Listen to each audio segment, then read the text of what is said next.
Well, hello, everyone. Welcome back to another live stream about House of the Dragon. And it's funny, Alicia just put on some groovy music. She did this yesterday. I thought it was really fun. And tonight's episode is Tumbleton. It was directed by Claire Kilner, who's killing it. She's done 3 episodes of this season so far. But before we get into the episode, first of all, for everybody who joined us last night, thank you so much. But also, I just want to introduce our lovely panel. We did a bit of a reset tonight. We've got some different people, except for Alicia and I, who were both here last night. So, maybe John, I'll start with you. AU Pack Mule is in the house. Woohoo! Hey, everybody. And, so happy to have you back, AU or John. Do you want to tell everybody a little bit about yourself? Oh my gosh. Been reading Game of Thrones since 2010. Try to keep all the books handy for references. So if you can see, I got, Fire and Blood, Game of Thrones, all the good stuff. And then, of course, Ice and Fire, World of Ice and Fire.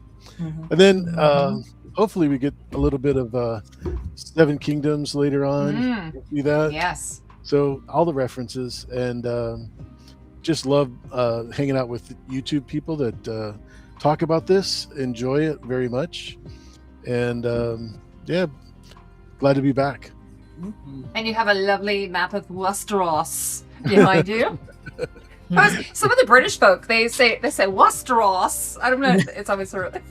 They could screw up anything. Okay, well, next we have Meeks with us. She's our lovely sleeping beauty, and absolutely. I'm so happy to have her here tonight. So Meeks, say hello to your people. Hey, y'all. And yes, I'm in the dark again because you know what? It's hot as hell. It's hot as hell. All right.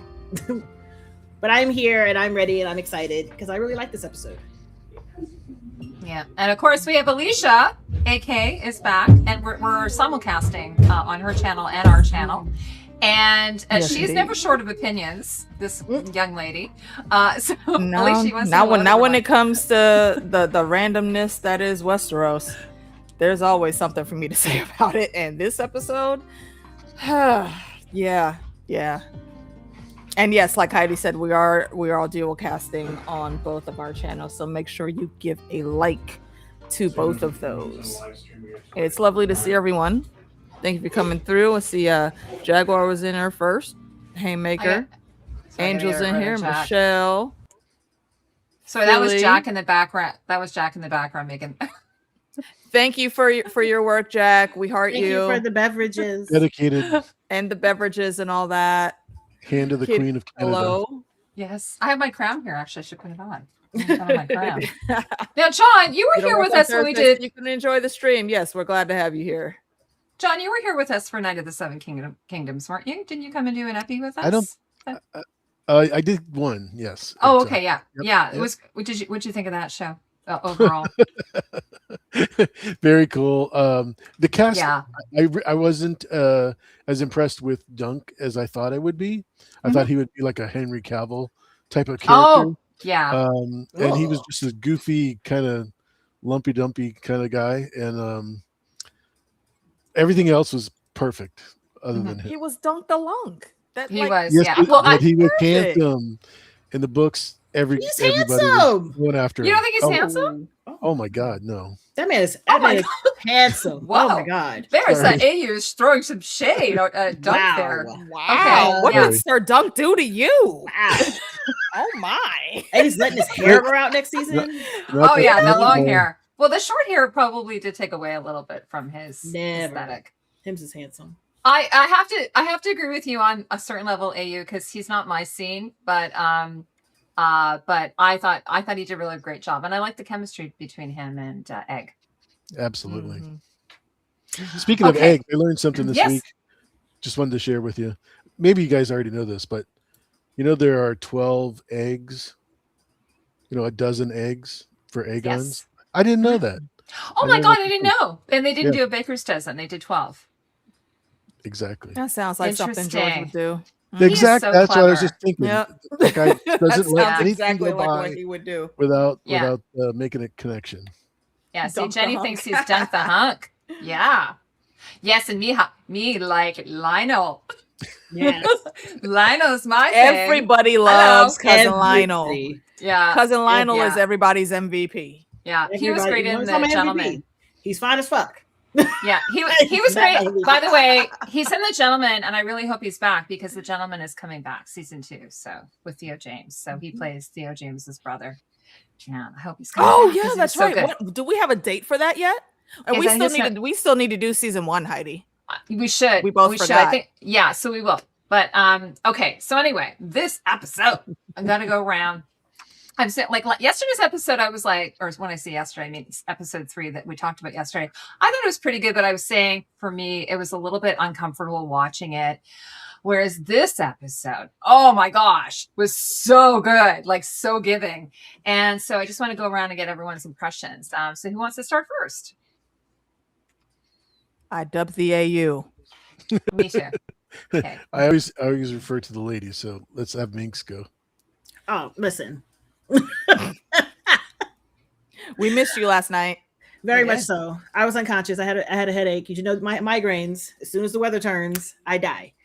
But I really did enjoy this episode. This was like juicy premium Game of Thrones season 1 through 5 type, like agreed conversations, just like the stuff that was going on. So many people were like, oh, well, this is kind of boring because, you know, there are no dragons in this really. I'm like, y'all need to get off these dragons' ass. Okay. Game of Thrones made it with no dragons for a very long time. They couldn't do nothing. And the story was interesting because the characters were engaging and the plot was engaging. This is the type of shit that I was like, yeah, I need more of this. But they're making Ormond into a proper villain. So now we have somebody to focus on, because before then we were just like, well, listen, Allison got snatched the hell up. She's not doing. Good night, everybody. I'm gonna put myself on mute for about 10 minutes. I'm gonna take a shower. Same thing as last night. We didn't need to know the shower update, KP. He did that last time. Go cleanse yourself and come back. Watch all your dangly bits.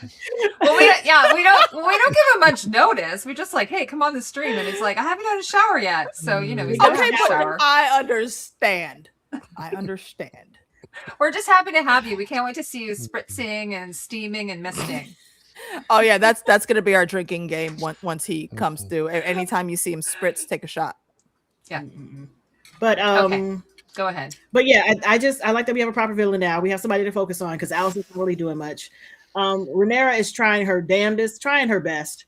However, like, ma'am, I need you to stop going to Allison for advice and for like stuff to do. She don't know nothing. Why are you talking to her for? Nothing about something. I am so sorry. You got to go away. And I also am not liking. I understand what they're doing with Mysteria. I get it. But I don't like the fact that she is pulling Rhaenyra's attention to the small folk instead of looking at the bigger picture. You can't help people when you don't have any money. So she needs to understand that and quit trying to snatch up every crumb of money for the small folk who eventually aren't even going to appreciate or know what the fuck's going on when shit hits the fan. I'm like, girl, you got to, how about 70-30 split? Can we get a 70-30 in here? Can we get that happening? Why does everything have to go to the small folks? Why aren't you paying the soldiers? It's a recipe for disaster. Exactly. I'd also like to see that we got to see Daemon actually be a dad. Shut up. That was amazing. Like, look at you. You actually care. And we saw that. But nothing in this world would ever make me like Ormond. So I'll end with that. Not even in like a Darth Vader type way. No, like I like him because he's so good as a villain. Oh, I think he's like a juicy villain. The actor I would never know. Okay. All right. Alicia, AK, what about you? See what everybody's saying in the chat. I really like this episode. It gave us a little bit of everything. You know, we had the intrigue. We had Daemon coming through, actually being a papa. We got I got several chuckles from the memes that were made later after the discussion with Rhaena. They're like it's kind of like the episode that just keeps on giving. It does. And I also hasn't that am girl in seen agreement TikTok that you with don't cut Meeks. your own hair? You just don't cut your own hair. Like, But has she not seen a TikTok well, video? don't cut your own hair, but also don't chop your locks like that, baby. To the roots. Those are sacred, bruh. Don't All the way down to the do that. root. For this little punk ass dragon over here. Yeah, stop it. Why do you think she did that, AK? Going crazy. I don't think she was going crazy. I think she wanted to effectively hide herself, because you can't really do that with a bunch of hair on a cloak effectively. So that makes sense. She had that little cowl she could have wrapped around her head, though. not enough when you have this. Yeah. When you have this. But she has a lot. I don't know if y'all understand how like heavy actual dreadlocks can be when they get about long. 15 pounds, Meeks. This but is not also that her. This is not that bad. Also, her hair color though is the issue. And I understand that. White. Yeah.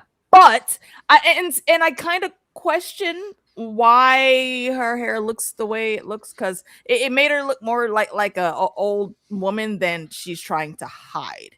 Could have been charcoal. That was my first impression. So She just looked dirty. Yeah. Yeah, that's what I'm saying. It could have been Pretty much. charcoal, like she's intentionally. Yeah. Yeah. Yeah, I think it was. Yeah. You're 'Cause right. remember You're when right. She would Danny- have had to remember when- find something rugged Yes. to dye her hair and hide the as much of the white silver Targaryen look as she could. Yeah. Okay. All right.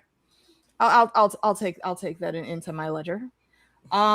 But yeah, for the most part, I really like this. I want to punch Ormond in his well-cut jaw several times. It would hurt. He is very a sharp. ridiculous cult leader, and it's an interesting twist that they've put into that. But I'm trying to see where it goes. And hold on, my lady, one of the best voice in the realm, Lady Carla, is in the chat with us. Hello. Good day, my dear. Good day. By the way, someone was mentioning about Ormond's a Vaseline. cult leader, and Yeah. I don't like him. I don't like him at You didn't all. like the bathtub scene? No, I could have did without that. I didn't need to see, and I'm glad that they didn't show none of the actual parts. None of the Like I business? had enough Yeah. of that watching The Boys. Right. I didn't need to Or see any more of Knight of that. Seven Kingdom. We saw enough of that. Yep. So had our fill in United Seven Kingdoms with that as well. Didn't need to see that at all. But I'm also wondering though, how long is it going to take for the revolt at Tumbleton to start? Because no one is happy. Not one person there that should be there is happy. Like I don't know what great side quest Ormond thinks he's on right now, but I feel like it's not going to end up going the way he wants it to go. And Daeron, you're kind of a little bitch, just like your brothers. I don't know how you let this man punk you when you got a whole ass dragon standing right there by your shoulder. Ridiculous. You could have just said, pointed to Ormond and said, "Hey, Dracarys," and Tessarion would have handled business. That would have been it.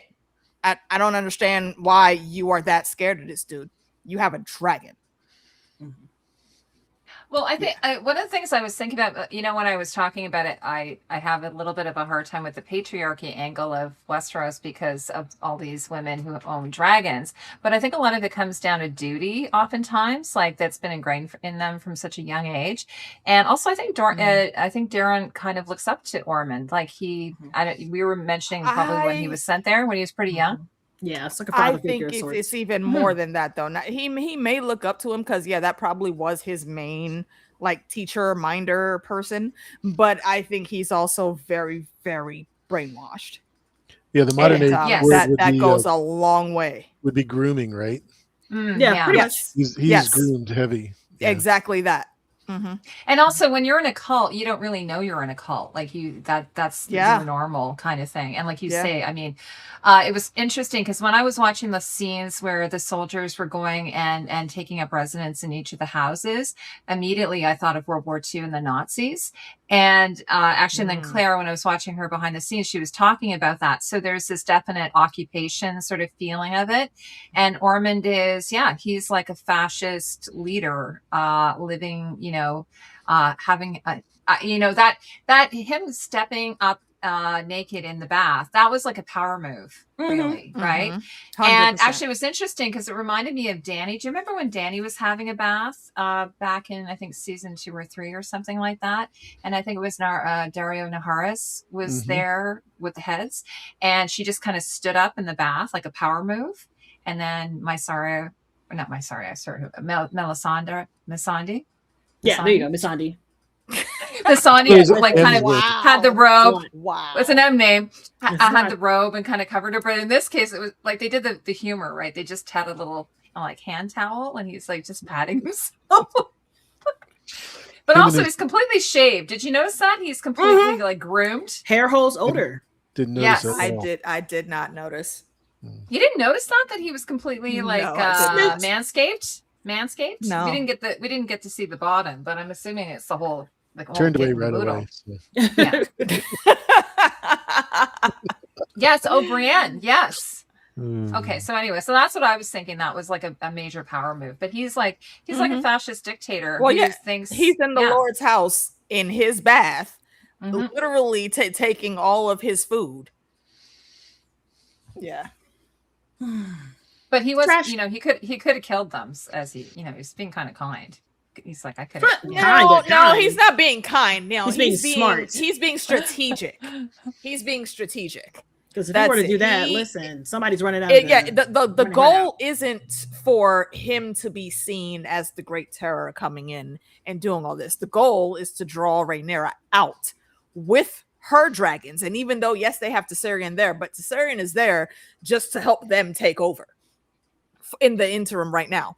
Once Rhaenyra comes, I guarantee you they're not going to order Tessarion to do anything but run out the back door and then have Rhaenyra come in blasting with all of her dragons. That's what they want the people to see. And he chose Tumbleton specifically because they were loyal to Rhaenyra. Right. Well put. And I'm still questioning that the dragon minder that made it back to King's Landing and said, "Oh, I was the only one that survived," because I don't understand why were you at Tumbleton? And even if you were there to help with Tessarion, that would tell me that you would be loyal to the High Towers. So you wouldn't go back to King's Landing unless you were ordered to because you're undercover. So you think he's a plant? I think that that whole story that he gave is false. And he's there specifically to try to help push her into action. Yeah. Makes sense. By the way, so Jenny's saying about the aromatherapy. One of the things I thought was really interesting when we saw the first, him with that thing he's holding. Like I remember when I was studying medieval history, women would have something called a pomander. Like, at Christmas time, you have oranges with cloves in them. They have a nice scent. So that's called a pomander or pomander. So women used to carry those and they would they walk around with those? essential oils. Yeah. They would be attached to their like girdle. And then if they were in the church or they were at the theater or something like that, and there was a really horrible smell, they would just kind of put it up. You know why? Yeah, because they stank. They stank to all everything back then. Absolutely. They were very avert to showers. Well, actually, I don't think showers were invented just yet. Washing. Yeah, they didn't like washing bathing. and bathing all the time like that. So that would be like an upper, like a lady or somebody who's a noble would carry that type of thing, and they would be beautiful and ornamented. So when he brought that out, I was like, oh, that's really interesting because it's like he's got essential oils in it, and then they have that scene where he's sort of sitting there, selecting the fragrances he wants to go in his little like pomander. So I don't know what the showrunners are calling it, but that's what I learned it was called. Yeah, and you got to remember, like they don't really have street sweepers like that. Like lords have to actively keep their streets clean, otherwise they're just gonna look like trash. That's why everybody say King's Landing stank. That's because they shitting and pissing in the streets. You can't sweep that up, right? And then they don't even clean it or try to wash it away anywhere. Like you can't sweep piss up. Like gotta stop pissing in the streets, y'all. I don't think I've seen your name before. If our humble, I'm glad you were able to catch a live too. Welcome. Yeah, awesome. Yeah, and like when we were so I went to April. England and we went to the Globe Theatre. It was rebuilt, and they were talking about like the penny galleries. So people would be in, if you're in the 3 penny gallery, you're in the top. But if you're in I think it's the 3 penny gallery, and they would just drink ale all day, and then they would just stand there and piss, and then it would go down. You could actually be peed on. Absolutely. So if you were you were a groundling, on the lower level, you would get just pissed all over. So, and I guess the beer or the ale or whatever was quite cheap too. So, everyone. Well, it had to be because they drank mead specifically because they couldn't drink the water straight. Mm-hmm. Ew. So yeah, so it was a lovely time. Yeah, that's actually the time Fire London I ever need to revisit. No. That's what they call getting your 2 cents worth, right? Listen, I guess. So anyway, so Ormond has, it's funny because I was wondering when the messenger came, and he was quite a distance from him, and so when Allison made the comment about he is sensitive to smells, I was like, okay, that makes sense, because the guy was quite far away from him, and I'm like, why is he like, it'd be kind of normal that people would have poop on their shoes and their boots and that kind of thing, or maybe on themselves from riding. So so he's got this weird little quirk. I wonder though if Rhaenyra is going to be able to use that against him somehow. Do you like I don't know why it would be a plot point unless they just want to have this quirkiness about him, but the fact that Allison told Rhaenyra and she's like, that's got to come back. What that's what I'm wondering. They call that? Isn't there a specific term for something like that, like a thing that's dropped and then like it has to come back later? I forget what that term is. I don't remember what it is either, but I know what you're talking about. Yeah. It's like Chekhov's gun or something. Yes. So you guys in the chat, let us know what you think, because I my ears perked up when Allison mentioned that to Rhaenyra. So April, you guys want to just to April's comment here? Ormond treats Daeron like Otto treated Allison. I disagree. I think Ormond actively wants Daeron literally to be in here burning people with dragon fire. I don't think so. No, not with dragons. Sure, he don't like that. He don't like dragons. He wants him in charge and leave that dragon alone. This time. And that is another thing. But I don't think that he is treating Daeron like Otto treated Allison. Otto 90% of the time dismissed Allison, even when she thought she was helping and actually doing what he wanted her to do. She was little more than, barely even a pawn on the chessboard, honestly. They're both being dismissed. Get pooped on by a dragon. Oh my god. So. I hope so. I hope he has to deal with all of the dragon and horse shit everywhere. I hope he gets peed on. Like, y'all remember that scene in Men in Tights where he was about to get peed on by a horse? I hope all that. The Grey Wolves are going to come up and they're going to be stank. And he's going to have to fight these stinking ass Northmen who are ready to die. I hope so. And you know who it's gonna be. It's gonna be our boy, the leader. He's gonna get after him, and he's probably gonna have some very choice words right before he kills Ormond. Stank. Yeah. It would be funny if he collapsed from the smell. Good. He might. His face.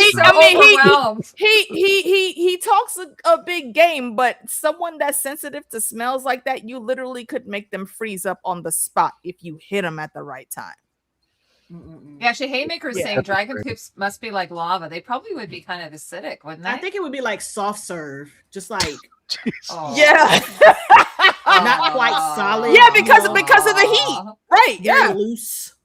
Yeah. Oh my lord! I mean, I agree. I don't think he's wrong in that assumption. I mean, we don't know, of course, all of that many of the ins and outs of dragons, but it makes sense to me. Just saying. We're not even that far into the stream and we're already like talking about poop. Well, somebody shouldn't be. I mean, that's he is basically for all intents and purposes allergic to bad smells and stuff. So yeah, this is part of his personality, and they didn't tell us that for no reason. So it's gonna come back in a very big way. Well, he's also very groomed, his hair and his clothing. Like he has one of the Shiny things armor. his armor, by the way, is probably my third favorite in the series. He does have good armor. I mean, he is a high tower. They got money like that. Yeah, but one of the things I always think of Game of Thrones when I'm watching this show is he wears this beautiful like green velvet drape, and as you probably remember, Tywin Lannister wore something like that as well. Right. So very absolutely on point. Hit that leather like gambeson, you might want to call it, or doublet that he was wearing. Oh my gosh! Like his costumes are like peak. I do also like I mean I don't like him as a character, but I like Daeron's clothes too. He has the few times we've seen him, he consistently has stayed dripped out. Absolutely. I think because he kind of feels like Ormond is sort of like Cersei Lannister, like Ormond is probably dressing him. That's what I think, in my opinion. More than likely. Yeah. So he has that very. As Ormond is, I think he absolutely is picking everything down to his knickers of what he's wearing. We saw that already with him being dressed in the tent. Oh, and by the way, and speaking of also that green, that really like that emerald green, like Ormond's robe that he puts on after he dabs himself with that little baby towel, and then he puts on that when they wear green, that means it's absolutely wartime. So and it's wartime. Yeah, it's a little bit on the nose. I'd like to see a little bit more variation there, but I understand it like thematically and visually, like it gives you that distinction. But I would like to see like a little bit of variation on that, like how Cersei wore green. She wore green in Game of Thrones, I think in season 1 or 2. And so it'd be nice to just see a little bit of variation on the color palette, but I do get it why they're doing it. And that's the thing. Yes. Saying here, Ormond wanting to be addressed as sire, because sir, why would anybody call you that? I mean, Lord, sure. Yeah. I could see that, but sire? No. Because he thinks he's the king of Old Town or something. Yeah, I don't care how high up you think your noble seat is. That is not a title that you deserve. And I can't wait to see how you all up there. Just look. I want to be called sire. I'm going to ask my family to start calling me that. Jack, if you watch this later and you hear her say that, please laugh. Laugh at her. Now I want to know where we want to go right now, because we were kind of hopping around. I know they're the greens, but I really am enjoying the Aegon Sunfire. The misadventures of the misadventures. I don't know if that's a book thing, Laris. I don't know if it's a book thing. Is it a book thing that they go off on this little adventure? No. So what does everybody think of that? After Aegon catches the heat from Meleys, the next time we see him is after he's barely slightly recovered at Dragonstone, I think. Because he like completely goes into hiding so he could heal. So what do you think of this? I mean, we were talking yesterday about a bunch of book changes, so there obviously is a lot of book changes. So what do you think of this, how they're managing or handling that story plot? I think it reminds me of Daenerys when she dies, how they're going to justify she's not dead.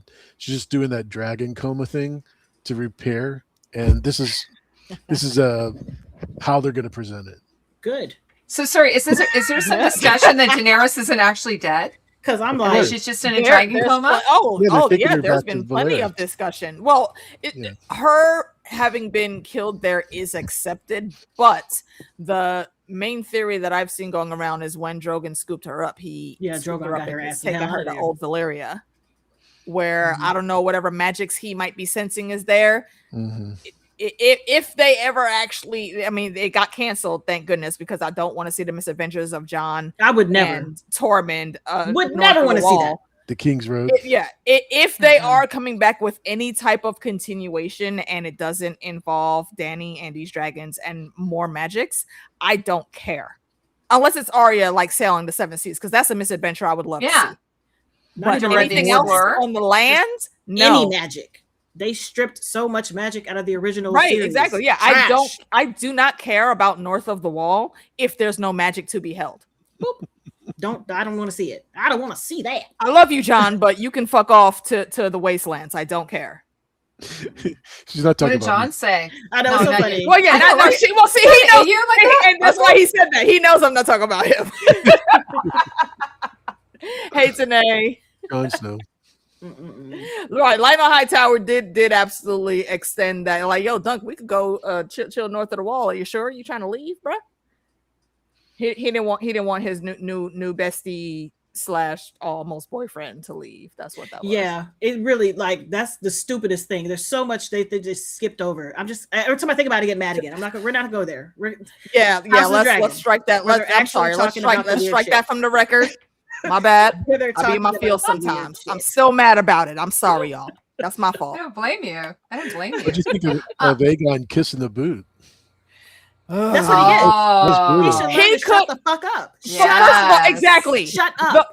You are sitting over there lamenting about Sunfire. Boy, do you know you're supposed to be in fucking hiding?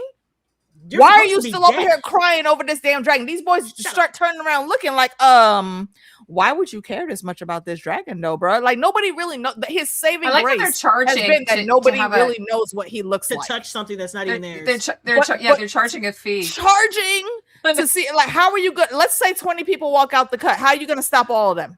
They're not. Exactly. Who are you going to charge them? Laris didn't want any trouble. He didn't. Like, he's a man who has one good foot, and he's with another man who's burnt the hell up. Like, look, Sir Foots, out. You better. If you can say anything about Sir Foots, you can say he is a survivor. Okay, he knows how to blanket and say whatever the fuck he needs to say to get out of Dodge. Aegon is still too cocky in his bullshit and up his own ass to really get the gravity of the situation. Because if he really understood, then he would not have repeated that shit that happened after he got out the carriage the first damn time.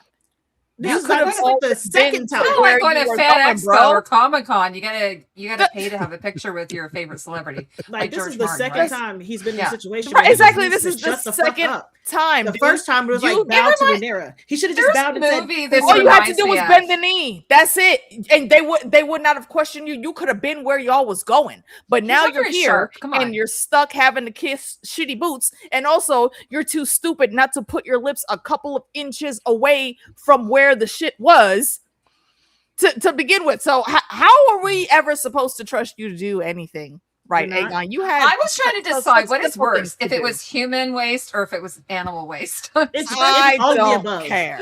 It's all of the above. It's I was like, maybe I'm stepping in dog poop.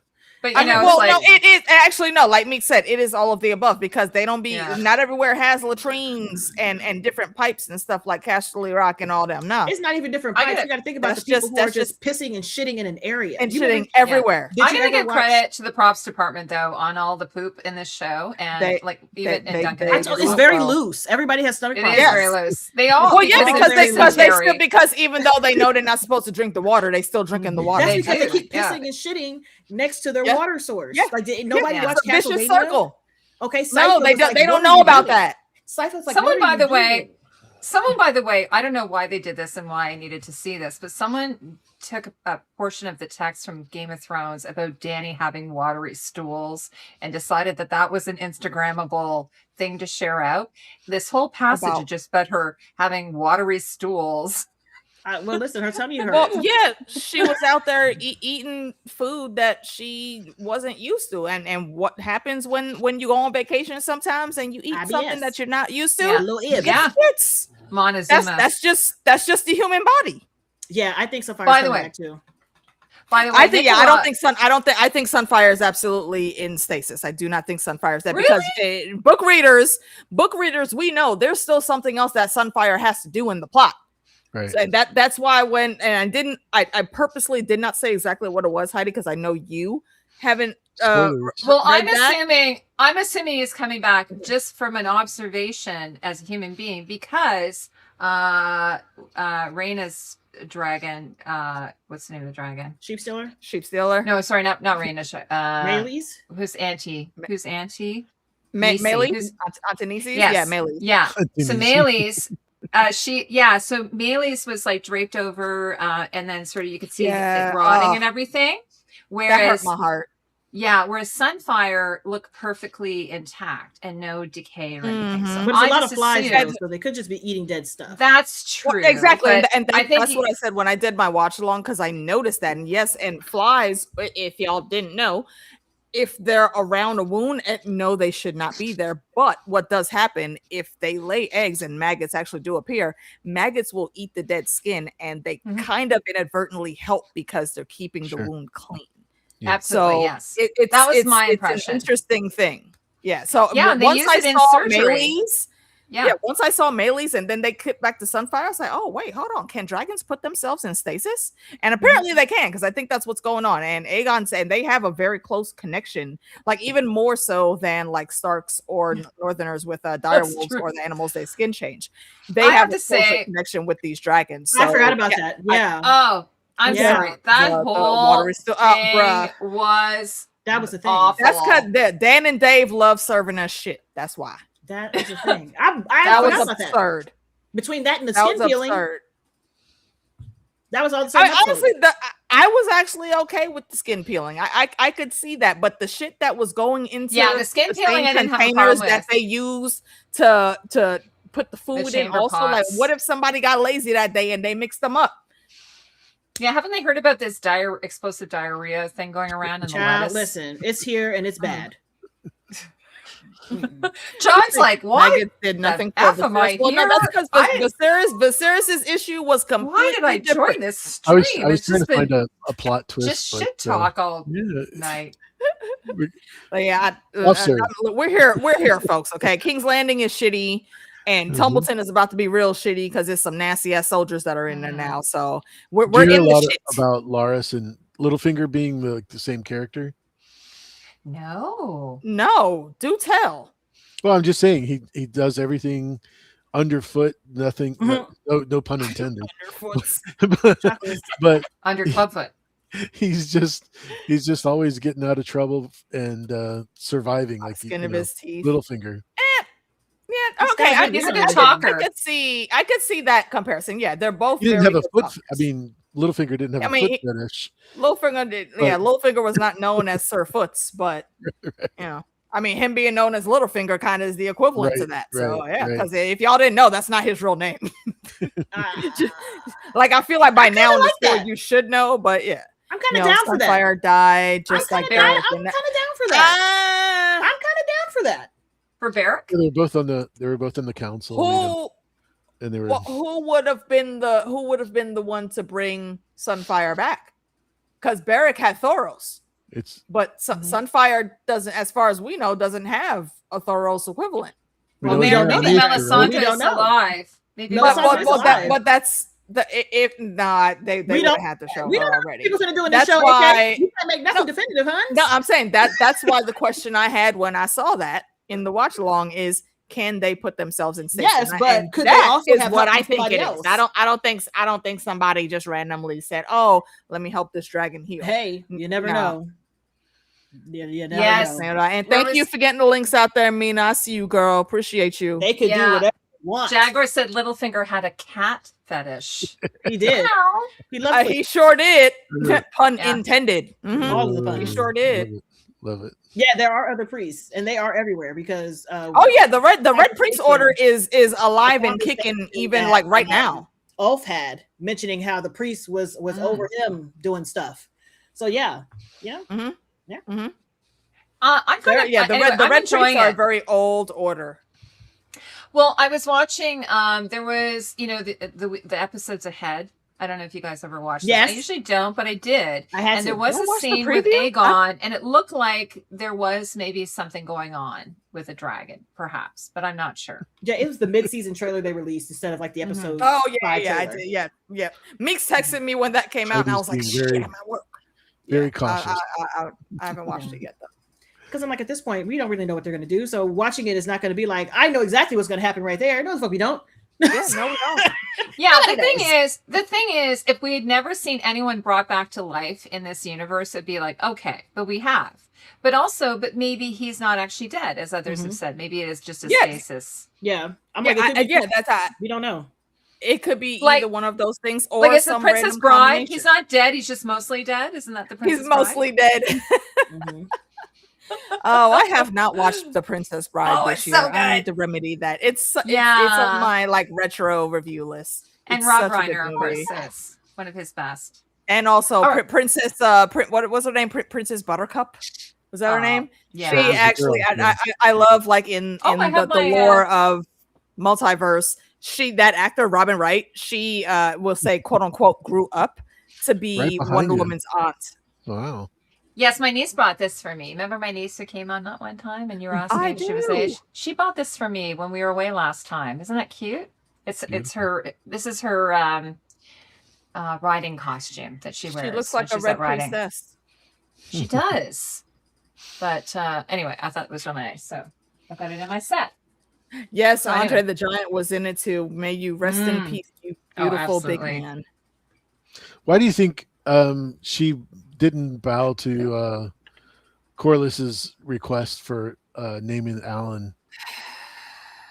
I mean, everything else is like pulling. Like we talked, I'm sure you understood last episode that she's being pulled in 100 different directions, and everything's going against her. But this, I think, would have given her a solid footing on that family moving forward. Well, it Yeah. drew attention to like the I went on a rumors that whole she rant didn't about like this. about her at all. So she doesn't want to draw any attention to those rumors that said her kids were bastards by acknowledging someone else's bastards. She wanted to try to sweep that under the rug and forget. And I'm like, honey, sweetie cookie baby, it She's doesn't still matter. stupid. No, It doesn't it's matter. Stupid. It does not matter. But to her, it matters so much that she can't even have the inkling or the idea of any of that around her, as to draw attention to the fact that she had 3 children not by her husband. It's compounded though, specifically because of three dragon riders that she ends up knighting in this episode. They are dragon seeds, and what are dragon seeds famously known to be? Yep. Bastards. Yep. So you gonna elevate these dudes That's what I'm saying. to be huge accepted as dragon riders and Yes. be It in comes your with the army. dragon. Knighted. And it comes with the dragon, right? And I get that. That's all well and good, but I'm saying though, especially where Alan is confirmed. Look, Sea Smoke went and got him, okay? Because he's literally the only dragon rider that we saw Sea Smoke come out the cut. The only dragon that came out like you, Human. You're with me now. No, this is not a conversation. This is not a conversation. Let's go. My daddy bay is gone. We go and west. Somebody else. We go west. To get real, and I need to have somebody with me that can ride. And you kind of smell like my daddy bay that's gone. So you're gonna take his place right now. Let's go, Annie up. Okay, how very fucking dare you ignore that? I understand you might be worried about that shit, but Rainier, baby boo, again, this is why I hate some of the things they've done. Well, not hate, that's a strong word, but I dislike some of the things they've done because this is absolutely not the Rhaenyra from the books that we know. And I see We don't even know if that's the real her from the books. I see where That's what we were discussing last night. That she's not really the same. Yeah. It's not about her being the same. It's about the book. Even the version of her in the book is not truly her, because it's written by people who don't like you. If I don't like you, I'm gonna be like, AK's a nasty, dirty bitch. Oh, I met her once and she was nasty. She was gross. They're making it work. And I'm gonna write it down. That's my problem. Yeah. Because here's the thing. Me and Meeks have always said, yes, we know there is some fuck shit coming on both sides. And we are still here for Team Black. We are here to see all of the war crimes that Rhaenyra is going to commit. I'm prepared to see her fucking up, but fucking up on this level? Yes. Nah, bro. With your number one player? But it doesn't matter and because that's how she feels. I get it. I understand her, but it's stupid. It's hilarious to me, though. But I get it. It's hilarious. Yeah, it's dumb and it's hilarious though, because I know in whatever pit of the 7 hells that Uncle Black and Mild is in right now, he is laughing his ass off and sitting petty like the petty queen he was. Nah, bitch, I told you. Now look at you, Corliss. Look at you, big brother. What happened now, huh? Well, that's also his fault because you're gonna wait. You could have been did something with your you wife could wife. and exactly and that personal I was getting to that too because this Listen. is not you cannot put this all on Rhaenyra. And that's not me making excuses. That this is me stating facts. You had 20 plus years to take care of these boys. You had months even before this where Auntie Nisi told you to get fucking correct with them babies. What the fuck you mean you had them out here starving, Corliss? They should have been here from day one. Yeah, his and you wife's still been dead didn't for correct what, the 5 situation years? even then. You waited all the way until now. And you mad at her because she won't do it right away. AK, his wife's been dead for like, what, 5 years?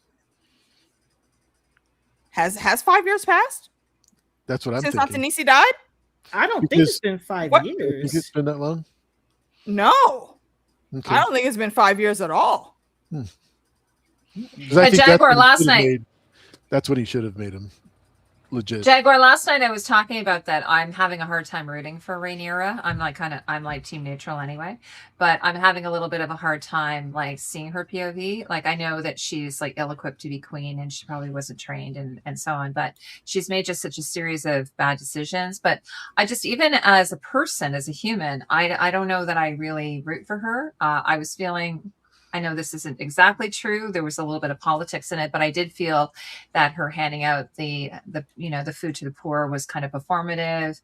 And she kind of reminds me of Donald Trump in a little way. Like she sort of Such a Canadian. Oh no, madam. No, you are 100. Look at you. You are 100% in the wrong. All three of us are putting in the doghouse now. Let me make my point. Strike that from the record.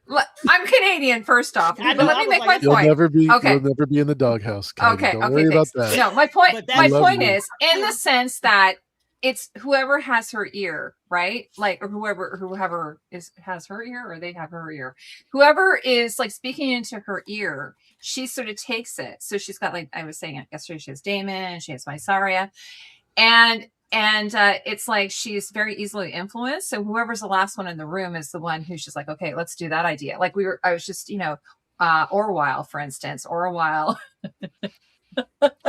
Orwell has an idea. Yeah, let's do that. That's a good idea. Not that it was a bad idea. It was a pretty good idea. But just like she just sort of is easily influenced. She doesn't have her own sort of like if it is whatever you want to say about Daemon. If someone's made a suggestion to Daemon, he'd be like, "You're dead." No, that's stupid. I'm not doing that. Like even when Alice Rivers was like, "Hey, you should give me Harrenhal." No, that's not happening. Yeah, we have evidence of that. Yeah, we've seen him actively look at bullshit, side eye, give it the bombastic side eye, and walk away without a care in the world. Mm-hmm. And that's one of the reasons I love Daemon's character. If you got something to say and you might maybe have a bit of a point, Daemon will hear you out at the very least. But if he don't fuck with you, then he'll fuck with you, and you get the chop, and you Just can like keep the your tongue, Strongs. but you're gonna shut the fuck up for the rest of this time, though. No problem. Anyway, so that was my comparison. It wasn't in any other way. Just the fact that whoever's the last person in the room, is the last I don't know if that's true. Not Donald Trump. Not Donald Trump. Yeah, I think she has a plan of what she wants to do, but unfortunately, she was banking on everything being as her father left it. She wasn't thinking that they were going to purposely fuck shit up just in case they had to vacate the premises. So I'm like, she has some good solid ideas. If she had money, she knows that she needs to pay the gold cloaks and the soldiers, and she also needs to provide some food, some relief for the people. But right now, I'm like, I hate the fact that Daemon's not there, because he is preventing her from like leaning too far into like gaining the people's trust right now. Because right now you don't have nothing, so you can't get trust from people who really don't give a shit. Because at the end of the day, the small folks don't care. They don't care who's in power as long as I got a sandwich or something. As long as I can. You know what I don't understand is why didn't she siphon some of the blockade so that some of the food was stored on Dragonstone during that time? I mean, do the same shit that you did with the boats. Yeah, but that was one time though. Yeah, she did that one time. And she could have kept some. She could have put some in reserve. And she was also banking on Alicent doing what she needed to do to end this war, thinking that she had control and not understanding that Alicent is in a corner. They put baby in the corner, all the way in the corner, and she can't go nowhere. Well, I mean, was she even? I'm debating whether she was even in the corner because they was always looking at her like, "Why are you even talking?" That's why she's in the corner. Like, The fuck? I mean, in the corner outside. Like, girl, didn't nobody? Thank you so much for opening the door and letting us in. Now, get the fuck out. Mother of the realm. Welcome to Mother Realm. Thank you for coming through, my lady. Always good to see you. Yeah, so I think that she has good intentions, but man, it's hard when you don't have any resources to make shit happen.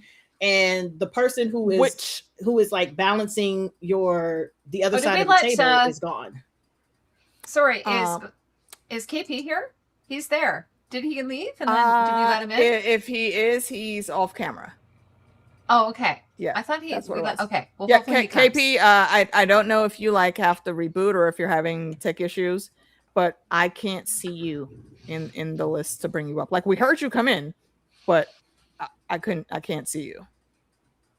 So maybe refresh or restart. I was thinking, we were talking about the small council. Like yesterday, we were sort of talking about how, she doesn't have a small council, but it's sort of like kind of falling apart. But then she had, first off, what do you guys think about Orwell's suggestion of Torrin Manderley, though, as the master of coin? Because then if he fails, he'll get the blame. What do you all think of that? I think he's a Manderley, and at this point in time, they are already in the, which is why I was questioning why he was here. Because when she said that she was raiding all the noble homes, I'm like, wait, the Manderleys don't got a home there though.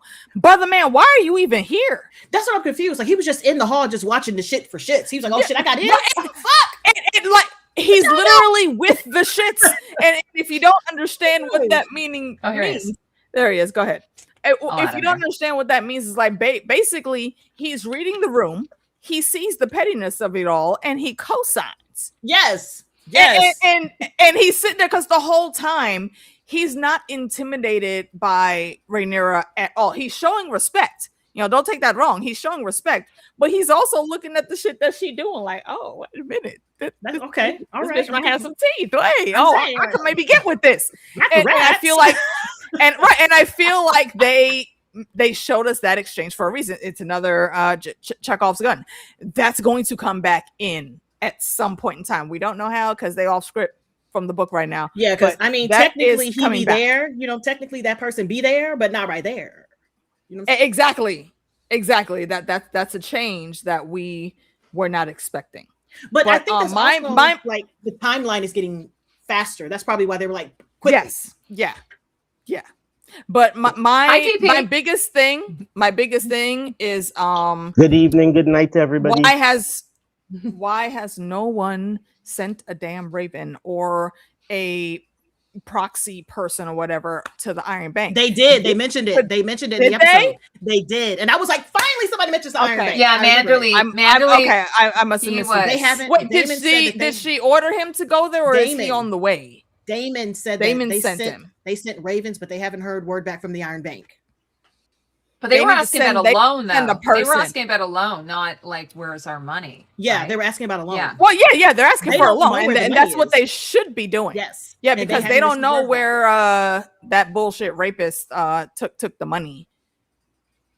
I don't know. Actually, what are y'all's opinions on that? Wait, hold on. Let's have KP do his intro, and then we'll come back to that. What's going on, brethren? What go on? I'm good. I just have to take a quick shower. Where's the smoke though? Yeah, where's the smoke? Oh yeah, it's right here. We need you can't come in with the aesthetic and then not keep it every time. I'm still setting up. I'm just setting up. Everything is here. He did the moisturizing, and then he's going to do the misting. I didn't did you dye your hair since yesterday? I was going to say, yeah, my child did it because I see you twinning because that's literally the color I have on the end of my locks right now. Oh, nice. Well, yeah, I like it. It's cool. She likes these fans. She likes these hairdressing thingies. So I volunteer. Yeah, she pays me $27. You have to be the subject. That is prime daddy mode. And she pays $27. I mean, listen. She pays you for it too, bro. That's a win-win right there. I'm mad at it. I can't. So good night to everybody. I'm seeing who am I seeing in the chat there? A gentleman. What's the gentleman's name? Are you talking about on the panel? That's AU. Pac Mew. Oh, Pac yes, Mew, how AU, are you? AU. Yes, This is John. KP. This is AU. We have known Good to see AU ya. Good to for see ya. years on years since the Game of Thrones I've seen days. some of I think I've seen some of you guys. I've seen him making the rounds back in the GOT days in the mid-season, late season. Yeah, AU has his own channel as well. Oh, nice. Yes, he does. Nice. So everybody has a channel except me, and it's going to keep being that way. Look, that's okay. Look, my cousins come through every now and then, and they literally only stream when it's with me. Yeah, Jenny's asking, can you actually send a Raven to Bravos? Yes. It's not too far. That's not just a Westeros thing. That's the main form of communication. Like unless you're sending an actual messenger, a person. Is it Hightower? It's not Hightower. That is Hightower. It's not Hightower red. Well, maybe with the lighting when he has the red on the lighting. No, that don't look red. It's blonde, I think. Yeah. It's like it's supposed to be a platinum blonde. I think it will get a little bit lighter because last time it did the same thing too. So like when I wash it out and I go to bed and like in a day or two, it should get back to like a more neutral kind of less. Yeah, it takes a while because you have dark color hair. Yeah, and I've done it a couple times. Like we're not new at this, me and this child. You know what I mean? We're not new at this. We've been doing this for a while. Since she was like 6. I'm sure she done gave you your fair share of manicures and pedicures. I mean, not actually. No, she doesn't. She's not a foot person, or like no, she doesn't have the patience for that. It has to be something that. All right. And I wouldn't want to be there, but my child is weird. She's different. But yes, so we're talking about episode 4. Okay. Episode 4. I will say it was one of my favorite episodes. Give us one big thing that was like your fave in the episode. One big thing. Okay, so the Ormond High Tower eruption. That was hella cool. That was very, very cool. Oh, like when he was hitting the desk. Yeah, that and like not just that, but the production before it when he reads the thing and he starts rolling it up and he's like tapping something and Daeron is like, get out, and she's like, get out, and then he puts his sword in properly, tucks in his shirt, and he takes 2 or 3 steps backwards to give everybody enough space to do what he has to do, and my boy pushes himself up and then goes insane for like a minute.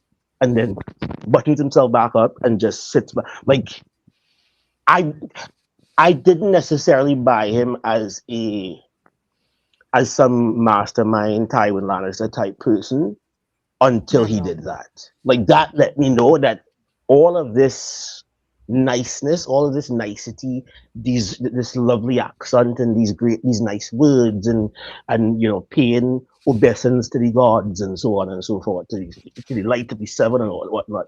All of that is basically a facade for a psychopath, and Daeron knows it, I think, and he's resisting it. But like, yo, if that's your dad, and on top of that, I mean, he's not his dad, right? But like, he's as much of his dad figure. He called him sire, right? He called him sire. Yeah. You don't just a prince is not just going to call any random person sire, but that's not even. It's not even a prince that was brainwashed would. Correct, because it's not even normal for a prince who's like for a prince that's warded with somebody else to call him sire. You'd call him master. You'll call him ward master, but sire is a very, very specific word.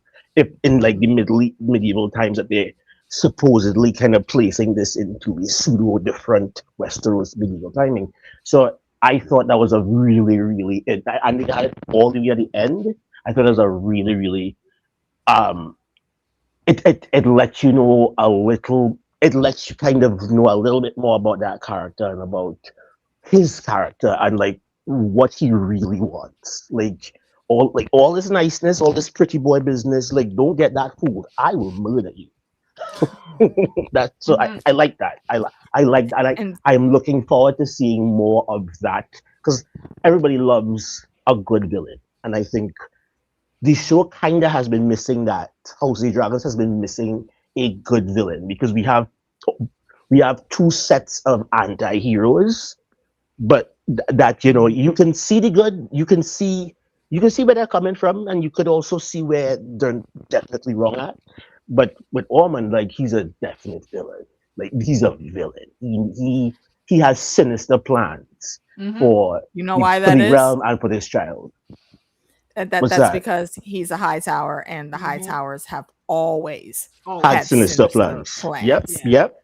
And it makes sense. That's why I'm looking at him like you are actually no, I can't even say he's Jim Jones. No, I think he's like far beyond where Jim Jones was. He's Jim Jones if Jim Jones got to be really big and then have a child, and that child was bigger than Jim Jones. Exactly. That's what I'm saying. That's why he's ahead of where Jones was at. Yeah. He's like, I don't know if you guys know what the Moonies, but the Moonies, like, there was a dad that was in charge, and the dad died, and like there was a war between the stepmother and like the two kids, and like eventually one of the kids came to America, and he started his like a separate break-off sect that worshiped the guns.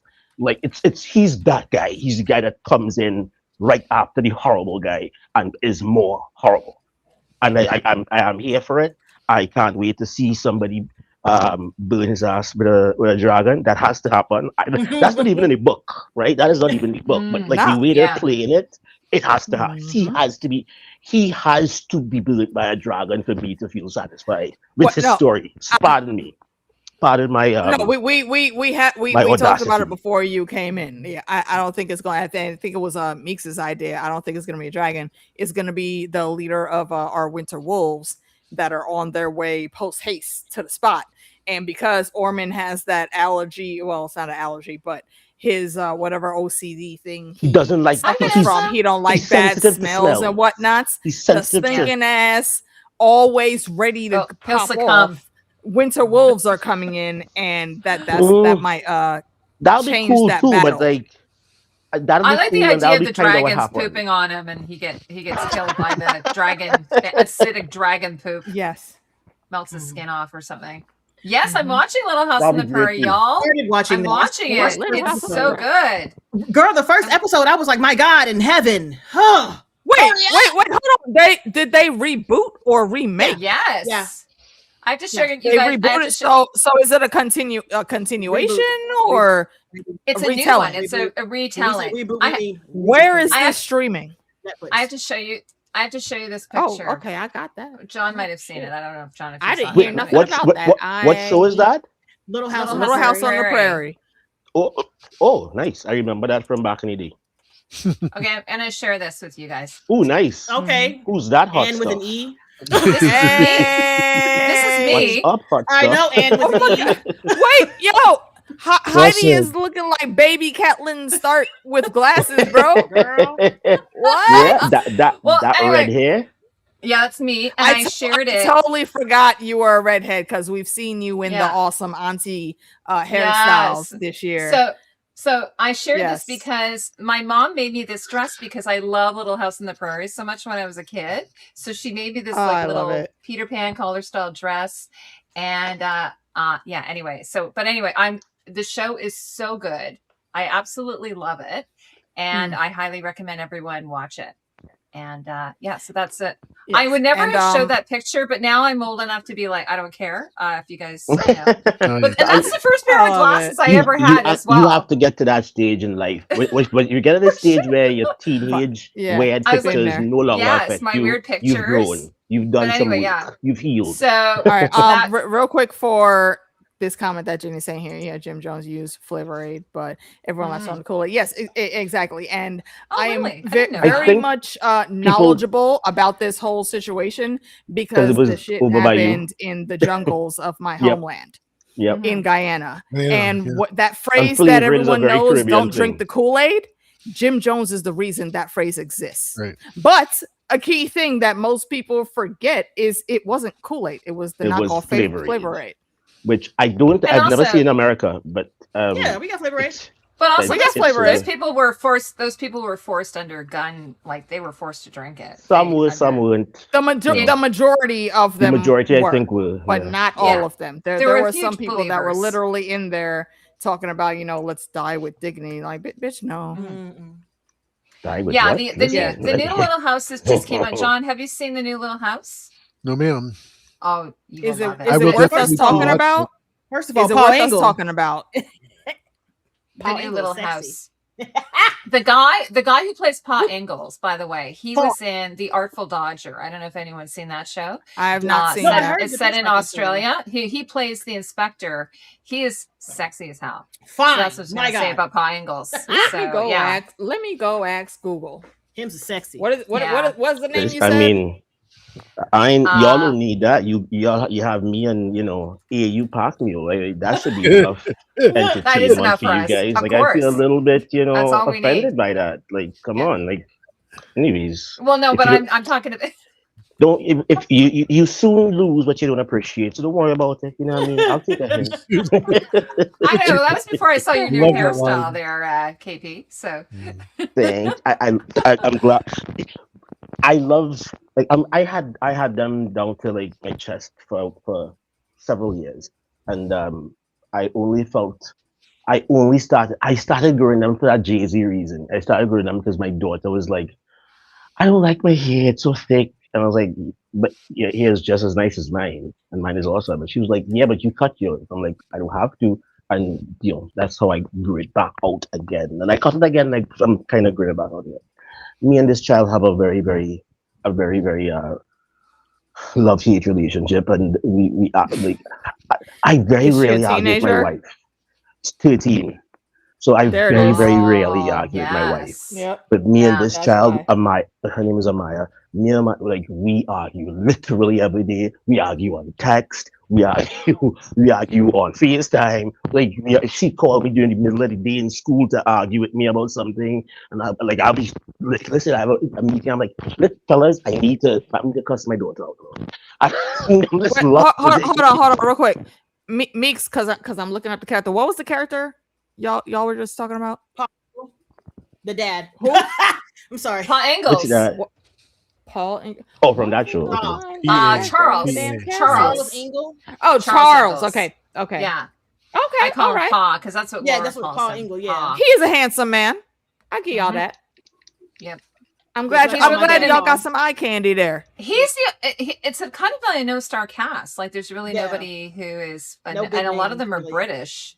So it's not Okay, even, so but I'm supposed to let's interview the all designer. agree that maybe over the weekend we'll catch at least one episode of Little House on the Prairie, and then we'll see. Yo, I'll if, watch it. I'll definitely we watch chat about it. because I I'm have definitely been not talking about it because I ain't gonna be here. So Right. like Well, yeah, the easiest way to get me to watch a show Yeah, is and to tell me that we have to talk Meeks about it is afterwards. Meeks will be disappearing next. Where are you going? We Where you San Diego going? Comic-Con. to the Comic-Con. Okay, San John Diego Cena. Comic-Con. Okay, John Oh, Cena. amazing.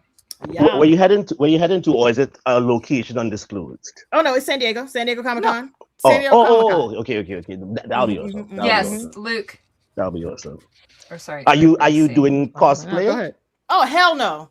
Just No, I'm just dressing. just going themed. You're not as going to you- dress in just you. Bridgerton attire? Hell Something Bridgerton? Absolutely. I mean, not. I gotta be in your line. your Bridgerton No, attire look no, manageable though. Well, no, it is a wig. Yeah, like a corset. My whole They- titty yeah, will they be hold out, heat. and that's arresting. You can't have a Yeah. titty out in San Yeah. Diego like that.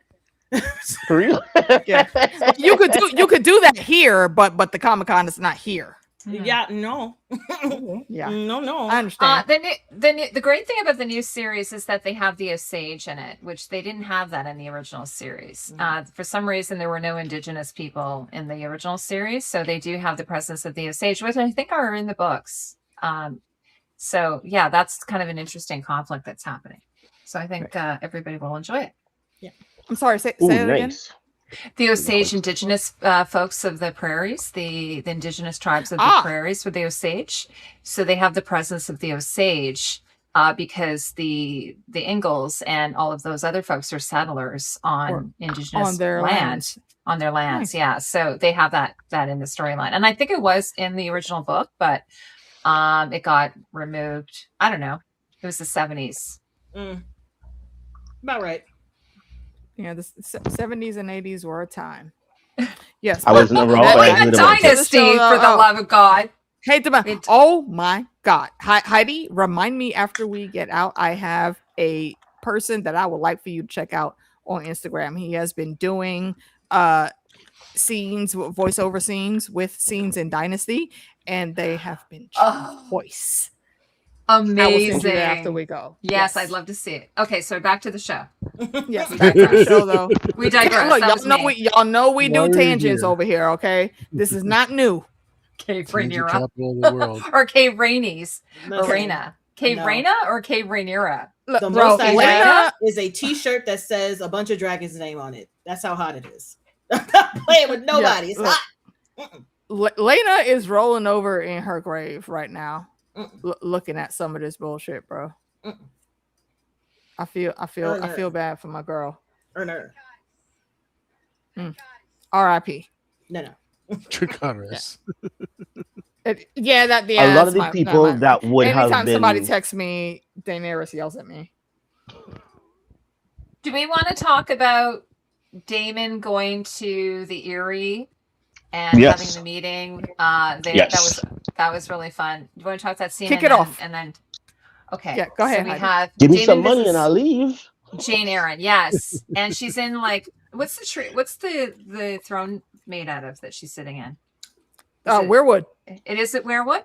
Okay. Well, Yeah. apparently, by the way, and behind the scenes, they recreated that whole set Yeah, I saw from that. the original. Did you see that? Mhm. It was Yeah, incredible. that was awesome. So The only And- thing that I thought was different was like they had that guard around the moon door. That wasn't there, if I Yeah. remember correctly, right? yeah, It I was, wonder it why that was. changed.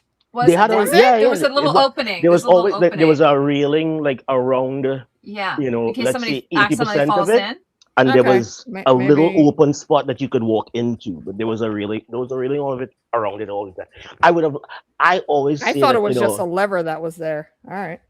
I always say that I don't mind the moon door being the way it is as a trap door and not like an actual door. But don't call the moon door, because the point of the moon door is that when you opened it, you saw the moon, and then, you know, you threw this person out the castle. You don't see the moon in this other one. So Well, that's unless a they're big referring thing. to your ass being the moon as it's in the air and you're falling. Yeah. As you're in Then free you fall. are technically seeing a moon.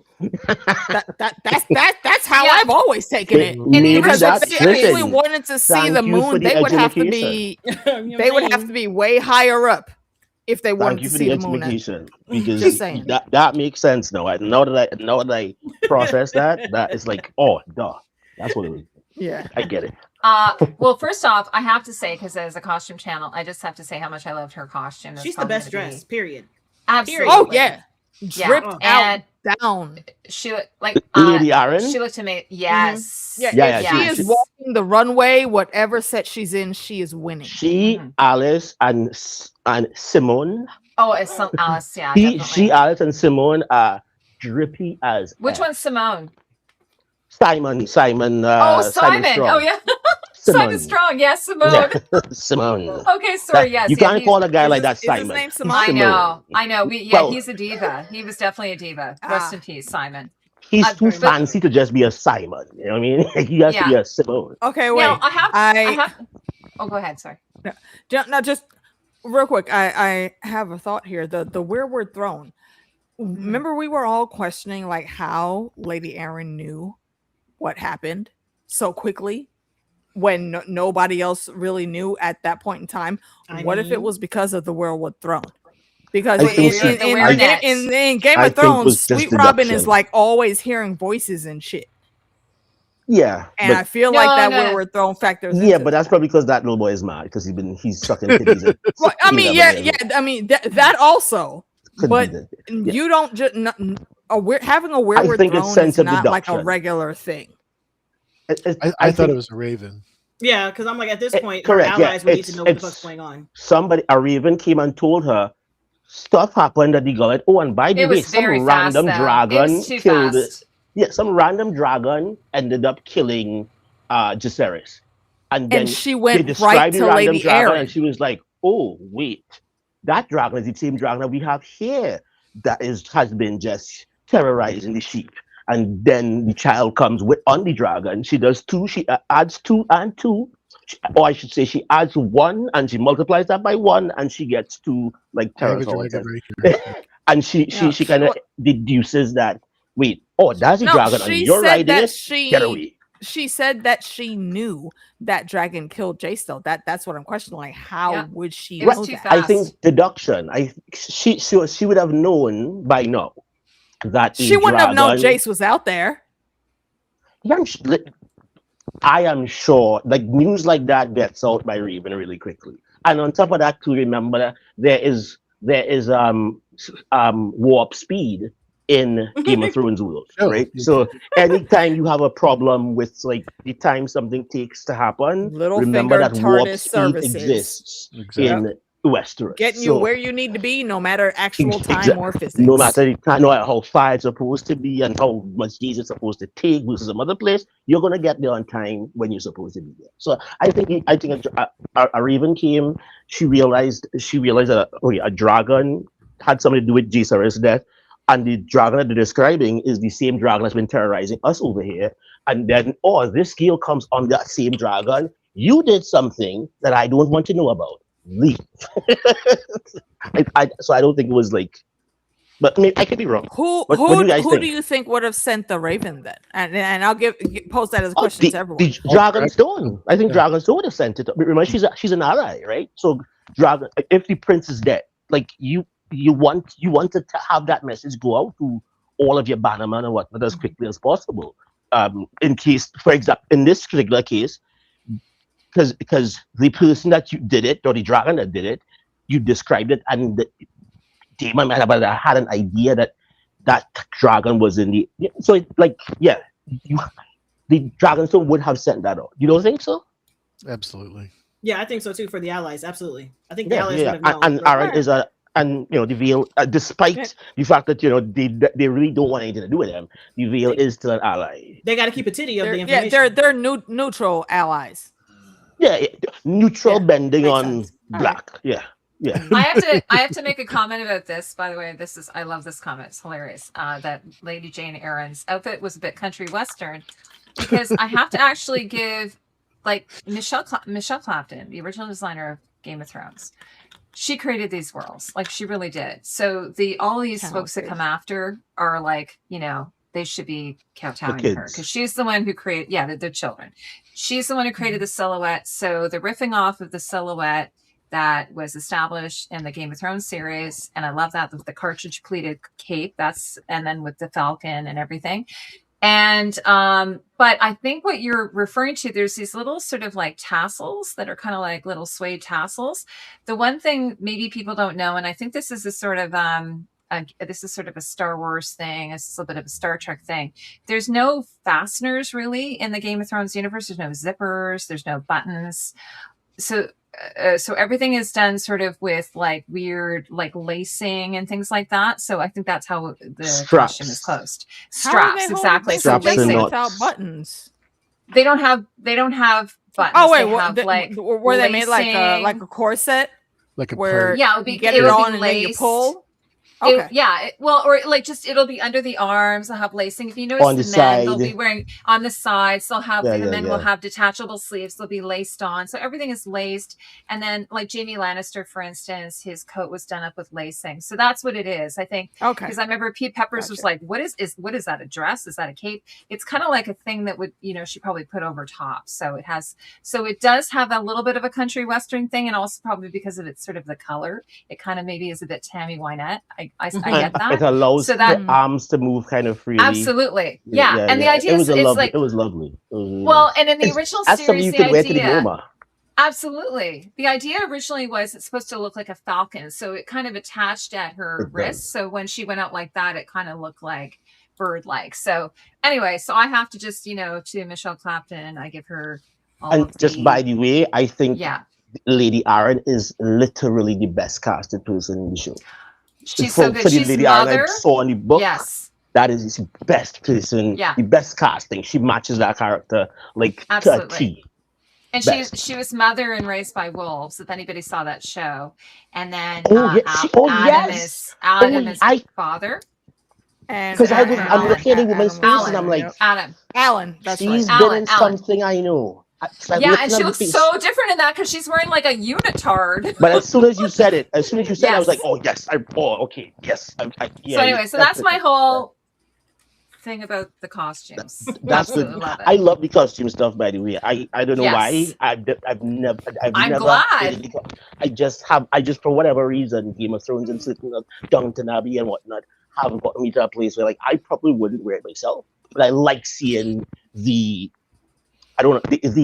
drip of the past, 500 or 1,000 years. It's very, very interesting. And also to see how like it moves, you know what I mean?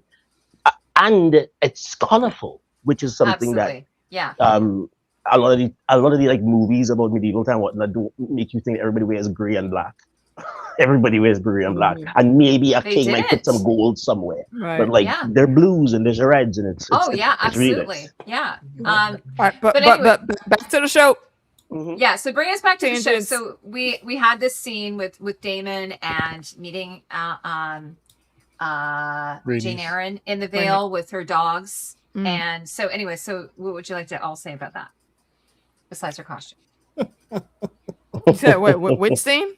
The scene we were talking about, Lady Aaron with Damon asking for money. Damon goes to ask for money, yes. And then they're having a little bit of banter. And I love how she's high and he's low. And she's still being petty while she's up there being high as well. Yeah. She is super petty, as she should be. However, as she should be. Hurry up and get the money so he can leave. Mm-hmm. That part. If you don't like me, that part. Just listen. It behooves you to give me what I asked for. Give me what I did. Give me and what then I came can for. go. I'm gonna leave. Take the dragon. That part. We're out. We ain't never gonna come back up here for like 10 years. We good. I wonder how much. What was it? How many gold dragons was it? I don't think it was meant. I don't remember it being specifically mentioned. Because I'm like, I don't think that's enough. Enough for a month or two. You know what I mean? I don't think it was a month or two. I think it was less than that. But I'm like, because those bags were not very big. There was like 5 bags, and it was not very big. They were not very big. But I think it was 10,000. I don't remember them saying an actual number. But I remember him coming in and saying, "I have brought 10,000." He might have when he was putting the head on the table or before he put the head on the table. Yeah. He may have. So I'm like, girl, that wasn't. Lottie was saying they thought they saw 2 bags. Him put on the dragon. Then he only arrived with 1 bag. It was a good amount of bags. Like 2 of. I think it was like 2 or 4. Maybe but how many bags did he put on the table? They were surrounding the seat. We only saw the last 2 that he barely. But he had a bunch. He was wrapping them up. Yeah, Caraxes was like, we gotta leave. I smell something. I smell a friend. I smell like, no, Caraxes, no. It's like, nigga, I have to Caraxes, when it comes to these dragons having personalities, bro, Caraxes is my favorite. Little noodle boy. Right, because Caraxes will always come in, ready to pop off. Like he's like, I heard y'all was talking shit. We good. Why But the fuck am I smelling my baby?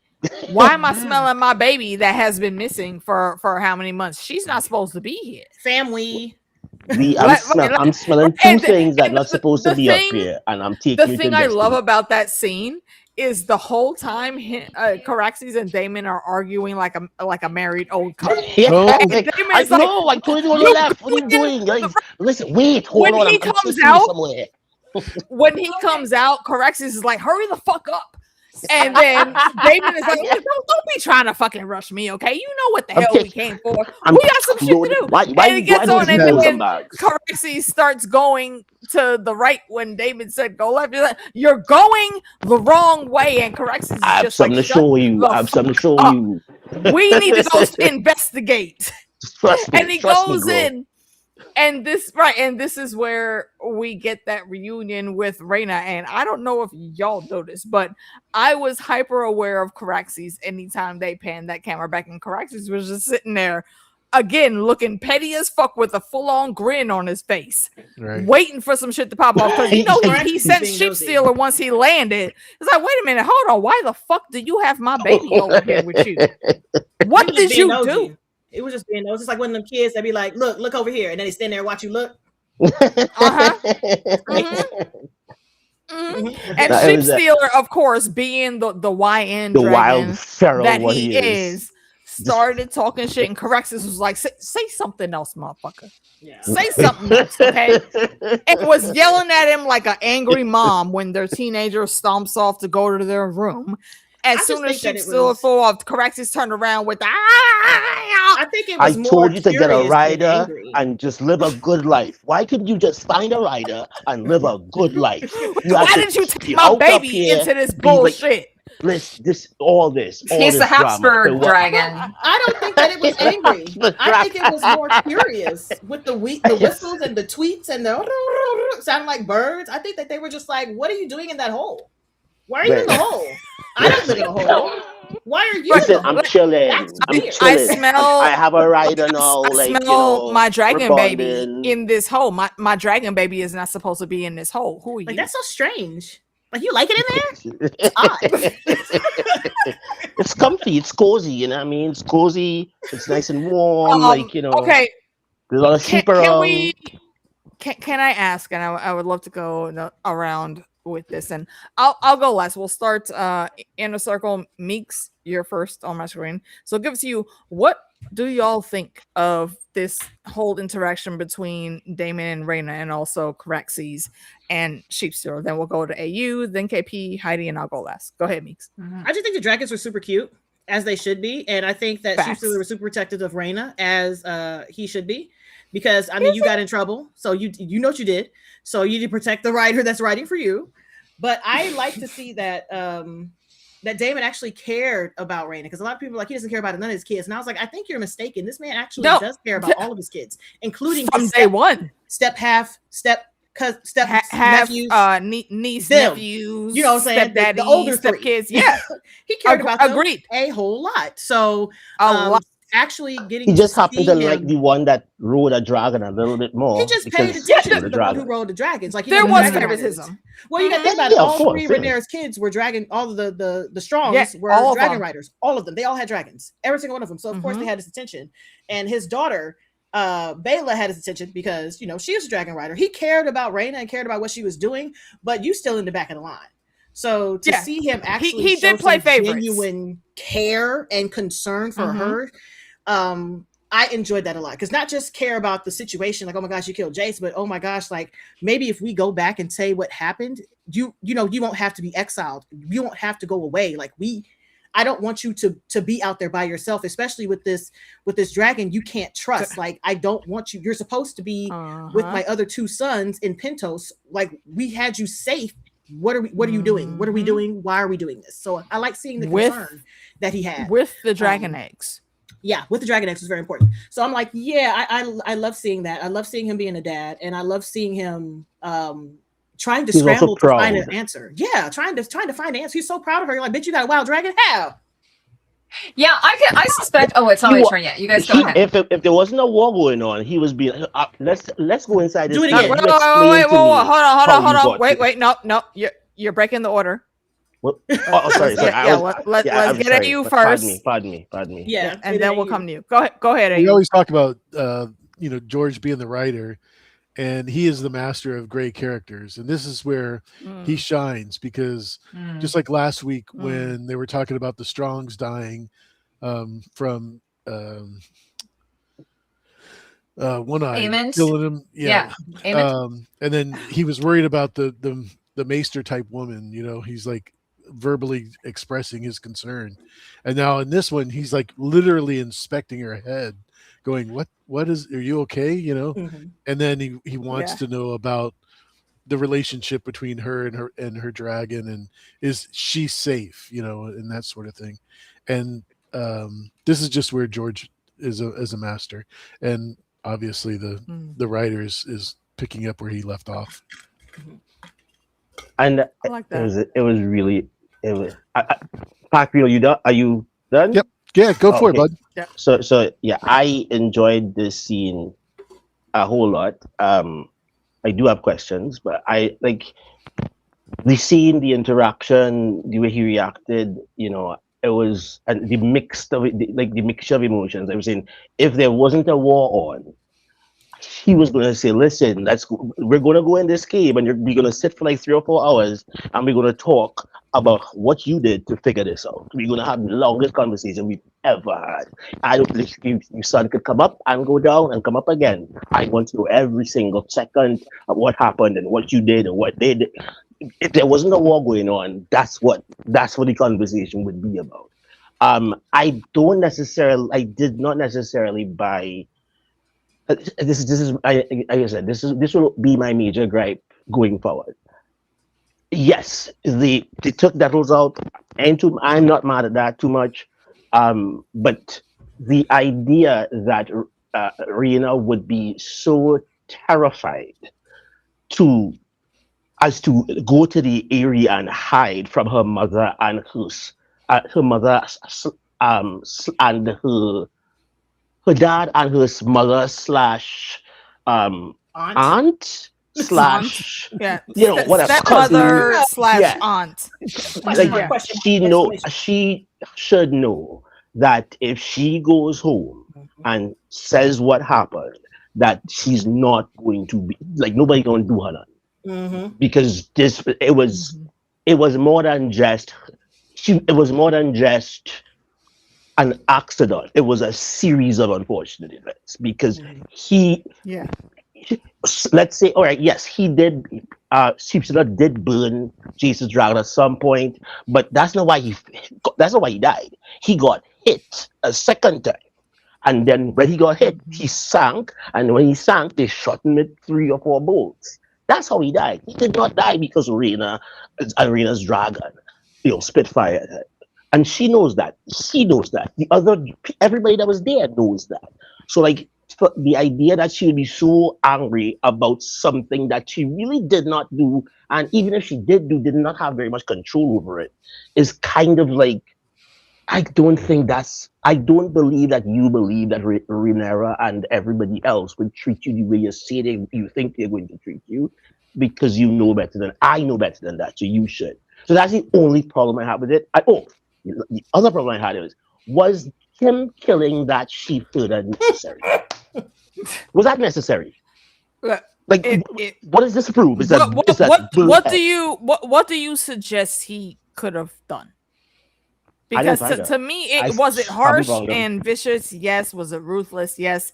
But is it something that I think a dad trying to protect his daughter would do? Caraxes bit Sheep's neck. They fell out the sky. They dropped into an ocean or to a big lake. I didn't really take the time to go dig it up, but trust me, they're dead. Or you could have got an already dead body and been like, let me get this. There's so many things. I think the issue that a lot of viewers have with this is that Ormond killed an innocent man in the show, and then Daemon killed an innocent man in the show. So we're kind of like, well, everyone, like, Ormond is this evil character. Obviously, he's a fascist dictator. He's an evil character, but Daemon, who is, he's still the rogue prince, like, just killed an innocent man. He's like, oh, there's somebody down there I could, to save his daughter. I don't know. That I would even argue that Ormond is like, his killing of the innocent guy is something that made way more sense than Aemon's killing of the innocent guy. Like, first of all, Ormond is evil and mean, right? Yeah. So what he did there was to show his people that I'm with y'all. Like, whatever happens with you and these people outside here, I don't care about them. I'm with y'all. Now, around them, I can't see that because it'll make things more difficult. But I'm with y'all. Like, this guy is dying. Trust me. And do I think he castrated that guy? And no, I think that guy is probably the reason that guy was so, confident to do what he did and say the things he did, because he knew he was a pretty big deal in the military structure there, and he knew nothing would happen to him. He knew that. So I think that added a little extra something to Ormond that I enjoyed. And it also asks the same, as you said, they both killed innocent people that they did not have to kill. Maybe they should have killed them or would have killed. They didn't have to kill this person, but they did. So who's bad and who's good? I think for me the answer is neither, maybe, or both. I don't know. They're both bad. and They're that's both the thing good and about bad the in dance. equal But parts. I can't properly comment on that due to maybe possibly spoilers. You know, I can neither confirm nor deny the validity of that statement. So we'll see what they do with it. What I wanted to say, AK, have you had a chance to talk about this yet? No, it's on you now, isn't it? I just have one thing I want to say. So one of the things that because I know when they blended the storylines of Nettles and Raina is that do I have the right daughter? Sorry, Raina. That I did suspect that this could potentially become a rift between Rhaenyra and Daemon if she gets wind of at some point that he has defended his daughter. But I knew that he would defend her because, first of all, I think he would be proud of her that she was able his daughters. He loves his daughters, but I think he would be proud of her the fact that she was able to, in a certain way, not completely tame a wild dragon, which is almost like probably unheard Which of. was Yeah, he said it was right? Yeah, he said it was based on him.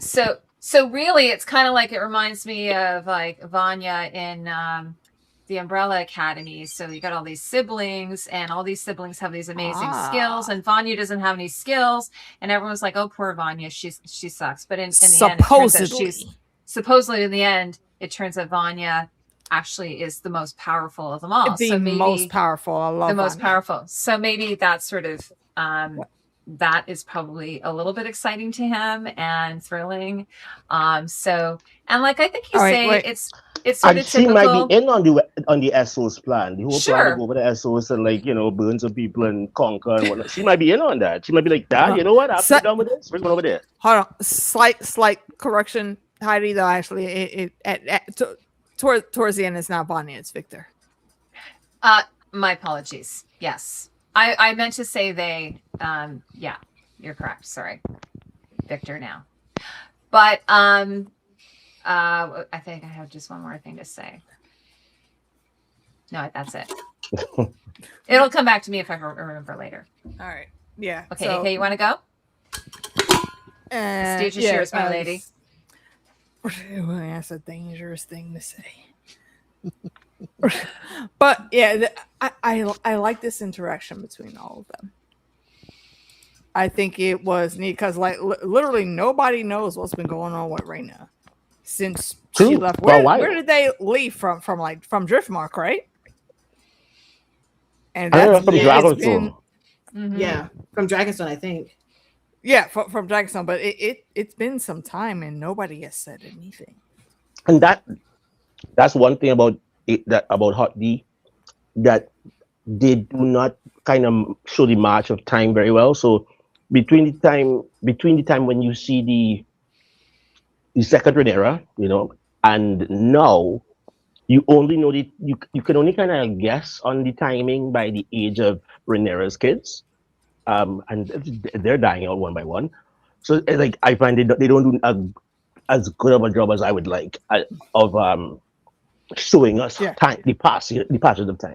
Mm-hmm. Does that make sense? Yeah, because nobody knows how long it's been. Yeah, exactly. It does. Yeah, and that's another reason a lot of us are looking like, how is this actually going to flow coherently without dropping major things? Yeah, but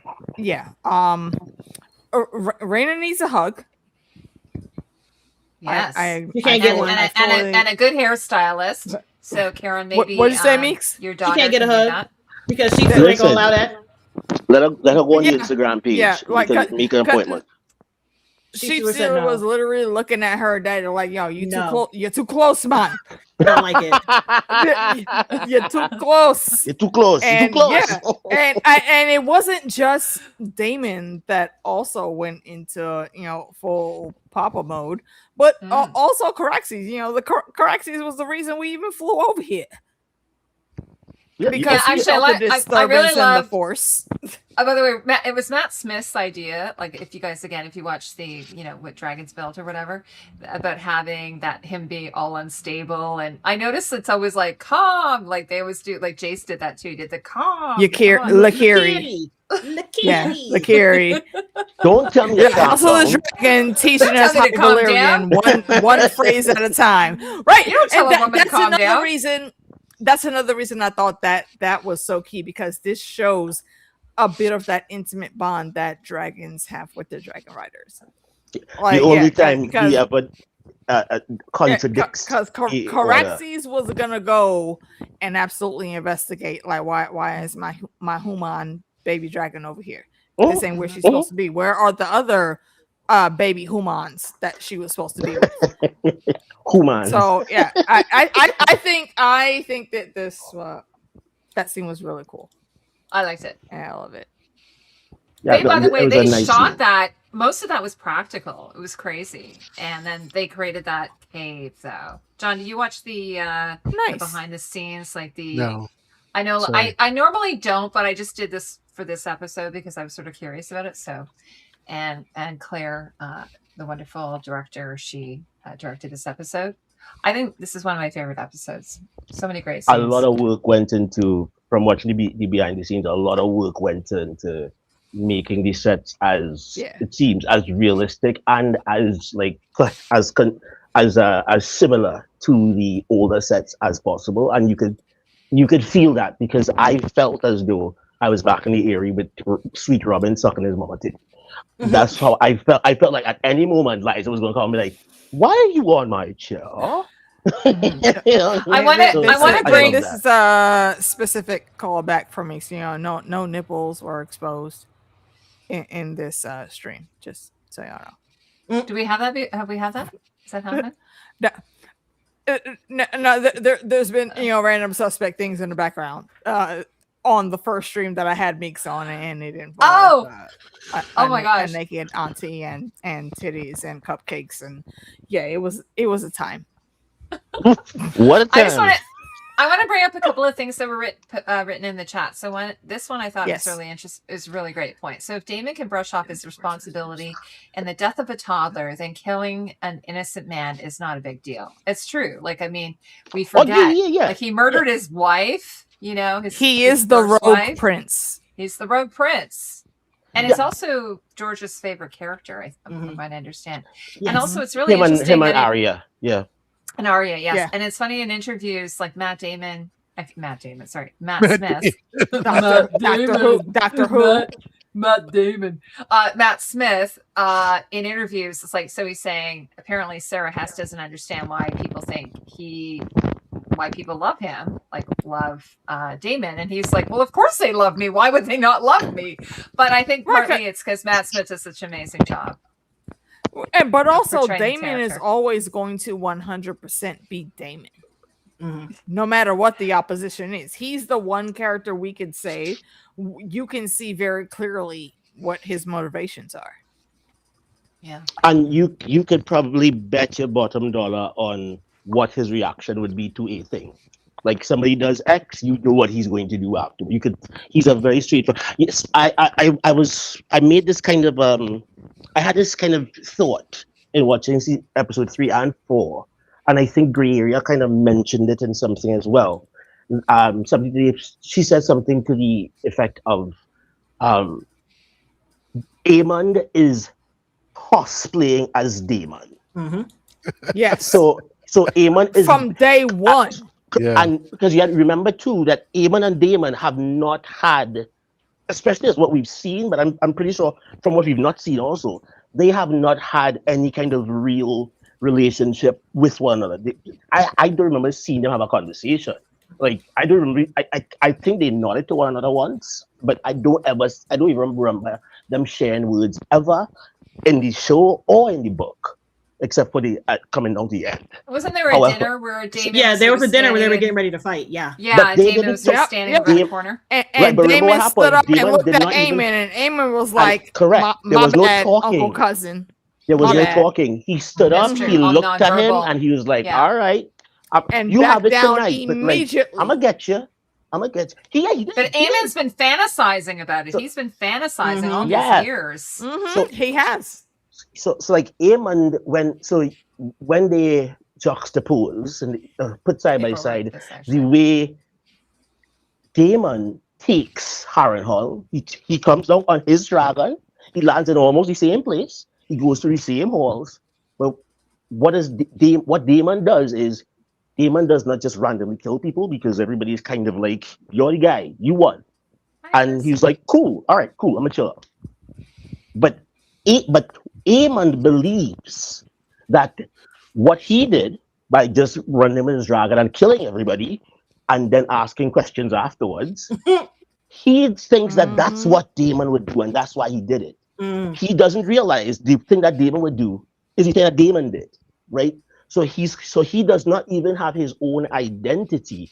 His identity is caught up in the perception people have of him and the perception he has of people that he's trying to emulate. But he does not have a personality of his own. And I think that is part of the tragedy of his game. Am I getting too Shakespearean on this, or does this make... No, it makes sense. No. The show was kind of Shakespearean. Yeah, like when this first started, Meeks and Lady D came up with that same thought. Because Aemon very much, damn near idolizes Daemon. So when it comes to anything with that, and also if you look at all the shit that Otto was trying to say about how horrible Daemon was in any role, that's actually Aemon that he was describing. Exactly. Because we've been on that thought pattern for a while. Who never even thought about usurping their brother? Daemon. Who usurped their brother and in fact planned to get their brother incapacitated and perhaps killed so that he could usurp the brother? Aemon. And so Aemon is doing what he was told that Daemon would do. But the people that told him that either didn't know Daemon or they was just propagandizing him. Yeah, they didn't like him. Talking, or a mixture of both. Yeah, a mixture of both. So he's living his life as the anti-Daemon.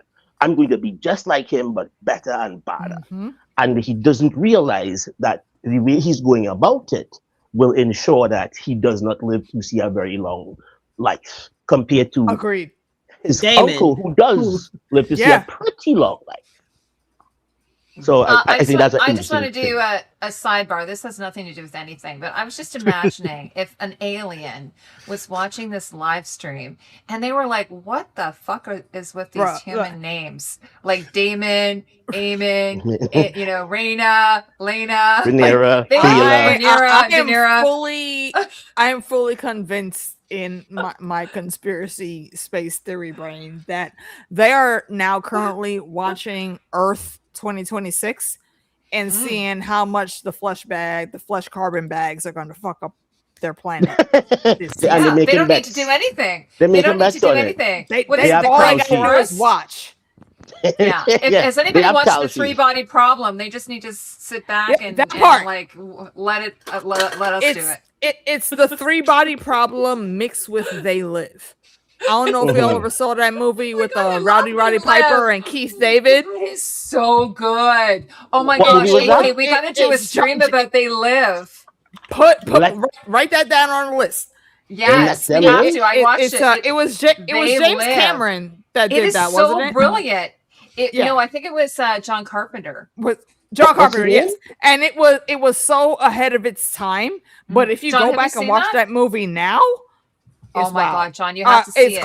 It's called They Live. Keith David and Roddy Piper, the WWF wrestler. And Keith David, I think, ended up being in Alien. Isn't he the actor in Alien? Or am I wrong? No, I might be wrong. Which Alien? The original Alien, the one with Sigourney Weaver. Sigourney Weaver, the original. Isn't he the black actor in Alien? Maybe I'm wrong. Yeah, I don't think that's him. Okay, I apologize. What my childhood remembers him mostly as is the voice of Goliath in Gargoyles. Anyway, sorry to go off on that, Keith David. Okay. What you said that movie? But anyway, we should definitely do a live stream. Yeah. Oh, he's like, Put that seriously, put that on the list, Heidi. Yeah, I am. I'm gonna see what else. It's a really, really good movie. Oh, he was in Cloud Atlas. Okay, he's in all kinds of stuff. Okay, we'll definitely do that. Indeed. Yeah. So the aliens, because it also made me think of the show. back to the show. By the way, before we move on, and this is related to the show, there was a really great conversation in the chat because we were talking about how many bags did Damon have. We should do a little poll. How many bags did Damon have? So people are saying some people say it was 4 bags, but he only gave up 1. Someone said he had 3 bags. But then what I thought was really interesting, if you look down a little bit later, people were saying, is that the gold that Jamie later found? Jamie in the Game of Thrones series later found some bags of gold. So we were saying, why would Damon have that gold? And maybe he hid it and in the Red Keep, and then it was found later. I don't think Damon is not that. He's not that clever. Not even clever. He's not that like asshole to be like. My wife and queen needs money. 4.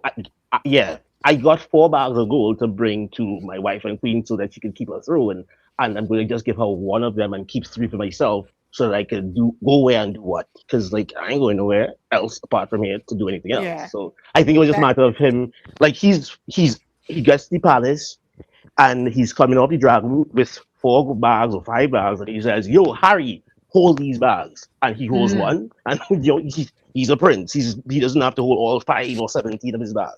Like, so I don't think it was that, because nothing about Damon would make us think that he's the kind of person that would want to steal money. Like Damon does not give a flying bleep about money. Well, I'll have to go back and watch it just to see. I mean, I could see him maybe taking 1 bag just in case, just in case bag, because she's going to give it all to the the folks of Flea Bottom. So, well, he didn't know that though.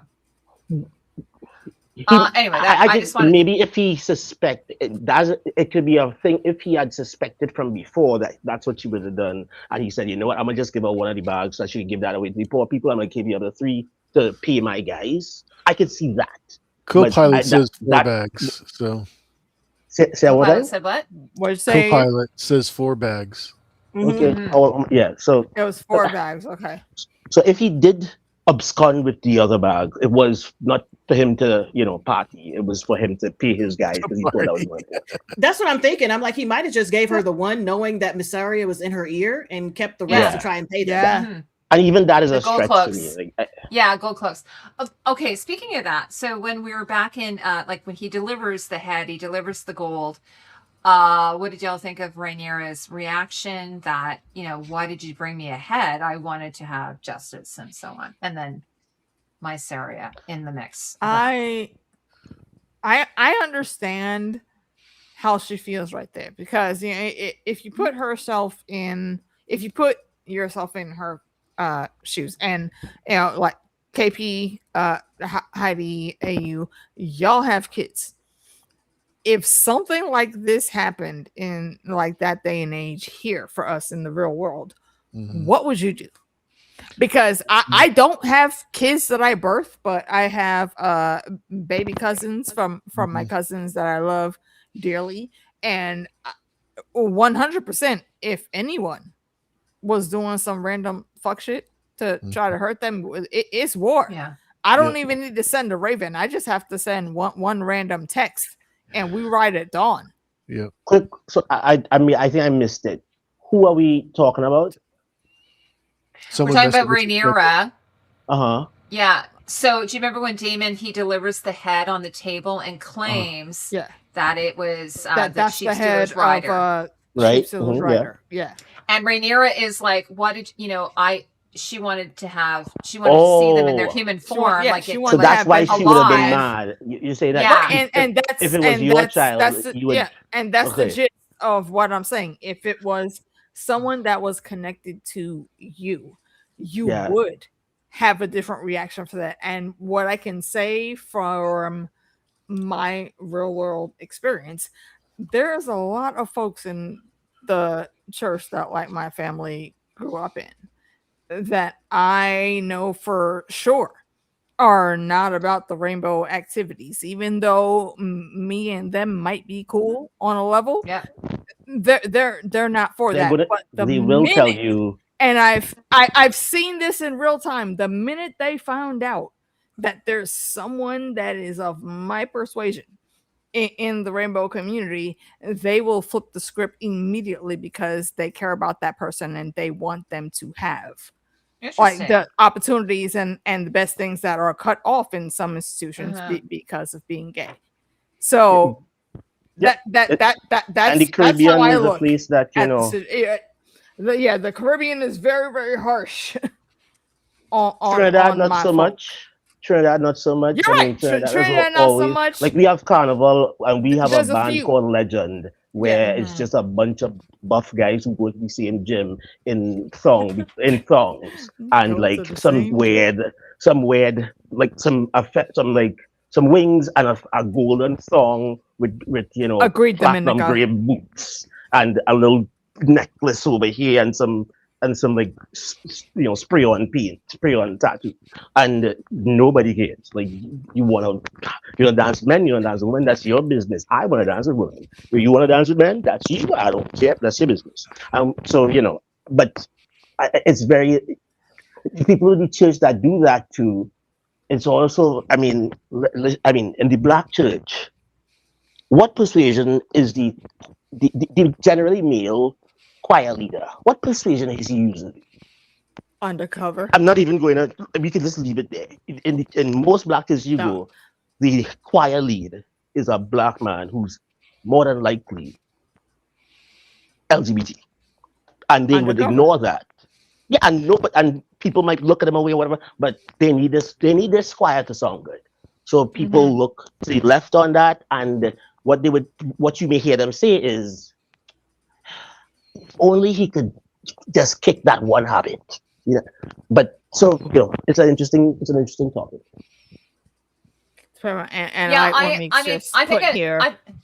I think a modern like equivalent to be is like her getting some closure from it. So normally if you have she's got this trauma, this loss, and so even if the rider, this fake rider that she wants to talk to, would be able to offer an explanation of what happened. Like, why did you do this? And that, like someone was saying, it doesn't necessarily mean that she'd want to kill them, but it would give them an opportunity. Now, if Raina came down and was to do this, I don't know how that would go because she's family. And that right there, that's the crux of it all, because Rhaenyra in this episode specifically said, I will never have peace about this, but I can maybe You'll gobble up the crumbs. Have a little bit of the crumbs. And it is interesting to think about, because what if she does find as an interesting turn of phrase. Do you think she believed that the head was actually the rider? No, I don't think anybody actually. I don't think anybody actually believes that. Look at those teeth. Not at all. Yeah. Those teeth don't come from a dragon rider. Yeah. No. A Targaryen bastard dragon rider does not have those teeth. So not only is she upset at the fact that possibly she didn't have justice here, but also the fact that maybe Daemon was manipulating her. Sure. And is lying and covering. And she can tell that. And she can tell. She just so maybe that's where the he can tell that he's played in my face, and he's never going to. She's trying to grapple to what extent that is happening. Yeah, I don't think she's trying to grapple to what extent. I think she's trying to figure out why. No. Why? Like, he's playing in my face. Why is he playing in my face? That too. And when she finds out, that's gonna be the kicker to watch what her reaction is. Yeah, you're right. I just took it. Don't we think it's hard? Sorry, don't we think it's like a little bit heavy-handed on that too? Like, because in terms of they're trying the same trope of like crazy Daenerys, they're trying to crazy Rhaenyra. Yeah, they are. But which Rhaenyra does crazy, but not for these. There's one petty crazy thing she does, but it's the one petty thing she does is follow what happened before that was like 1,000 horrible things that she had to react to, and then she does one petty thing that people aren't happy about. But like having her, to me, saying that she thinks this dragon rider on this dragon killed her son, so she wants that dragon rider dead and the dragon dead or whatever, and then she finds the dragon rider and realizes it's Rhaenyra and realizes it was an accident.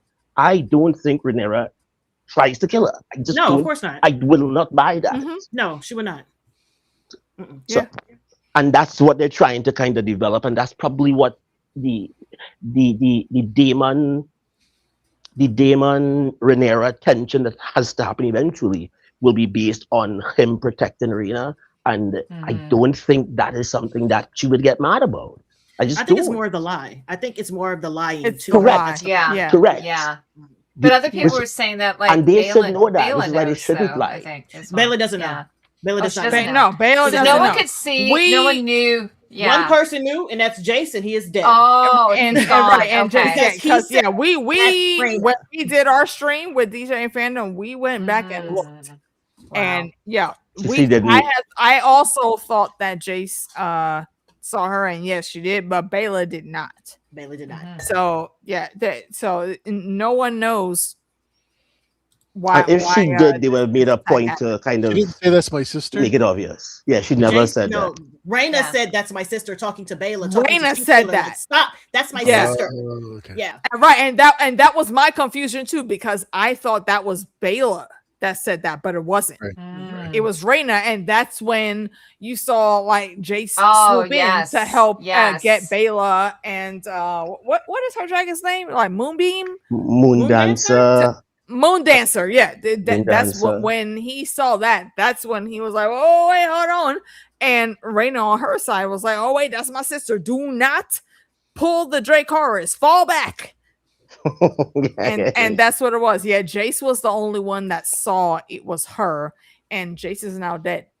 So the one person that could have had her maybe get off the hook is gone.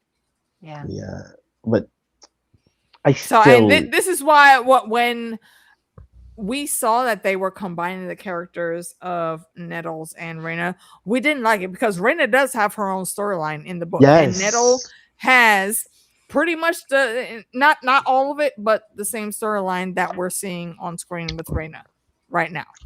The same storyline, except she's not Daemon's daughter. Right, exactly, and that's why I think they changed it, because they wanted it to be Daemon's daughter. That has been a fan theory for a long time that she what the fuck that Nettles that Nettles was his lover, but it wasn't. It was actually his daughter. Yeah. I believe that it was a daughter. And you think that that's the Maesters got that wrong? Is that what you think? That in or you think that this is just for the show? On that point, I think they were actually being truthful. What when they said and they that recorded it as such. So now it's Daemon didn't just disappear after his fight with Aemon at the God's Eye. We never found his body. We found Aemon's body and the sword Dark Sister through his one good eye. And that was it. We don't know where the fuck Daemon ended up. And I feel like the thought that Daemon flew off with Raina to protect her, because he already knew Bela was going to be okay. Bela right now is the heir to Driftmark. So a whole bunch of rich dudes she could get. Raina needs help. And that is why I think Daemon did that full fake out. And he. Do you think he'll pull a Leonor? You think he'll pull a Leonor? He will. Yes. Yeah, I don't think he ever died. To protect his daughter. Yes, I think he will do that. Yes. I just want to wrap up this little story so that we have a few more story points I want to get to. Yes. What did you think of my Saria's little line? I'm sick of her. Whose head is that, Damon? Well, a lot of people. Okay, the fans do not like her, and I have to defend the actress. I've seen her in other shows, and I thought the actress amazing. is not the problem. It's the character. Yeah. Fuck the character. Yeah. The actress is doing a good job. But her accent's a little bit weird. Not crazy about the accent. I don't even give a fuck about that accent. No, the character herself. Get out of the way. The character is not properly looking at the big picture. She's not. And during season POV, 1 and a couple of scenes in season 2, Masario was actually moving pretty smooth. But right now, I'm not saying that I don't want the small folk to have anything. However, the small folk are not the main driving force of your power. Mhm. You need the nobles, you need the city watch, you need your own personal guard, the Queen's Guard, to be paid and able to actually still sit and do their jobs. Yeah. You doing the fuck shit that you did right now. I mean, look, and I will repeat what I said last night, and I stand by it. Should she have just served them, the rat burgers from Demolition Man? No. However, did it make a very stark statement like, y'all not about to be pushing me over like you did my dad, and you should get your shit all the way together? It sends a very powerful message. Who said that? So Rhaenyra. right now, when they had the rat stew. Oh, so she said, dinner? "Oh, y'all not gonna push The me last like episode. Yeah, like Ceres around." Yeah, okay, and I'm it catching ties you, in. Yeah, it ties in with this. Mhm, I If got you're you. not gonna properly make sure the small folk that work your lands are taken care of, then fuck y'all. I'm gonna do what I do, and that is a temporary solution. We saw her giving out, the little bread and food baskets that are probably only gonna last them a couple days, You could but be they saw replaced. her doing that. Mm-hmm. So Question. that is what counts. The PR of it is what counts. Question. I do agree. PR is what counts. I think we said that last night. Question is deep, like for real. Let's be all the way real. Do we think Rhaenyra actually cares though? Like, Yes. you think she cares? Yes. As a student of Viserys, seeing what happens when you don't give a shit and seeing what happens when you do give a shit, she cares. About the small folk? Yes. Especially right I now, don't she know cares. that show Rhaenyra does. Especially right now, she cares. I don't know. I don't know the show Rhaenyra What does. did does. Viserys do that was against the small folk that caused them to do something against him? Like, she mentioned it. She mentioned it in this episode about how her father, people thought him as weak and people thought him as this. So she's like, I'm not going to be that. I'm not going to do that. I know that I have to care about these people. I know that I have to put effort towards these people and also towards running this kingdom. So I have to be worthy of this position that my father put me in.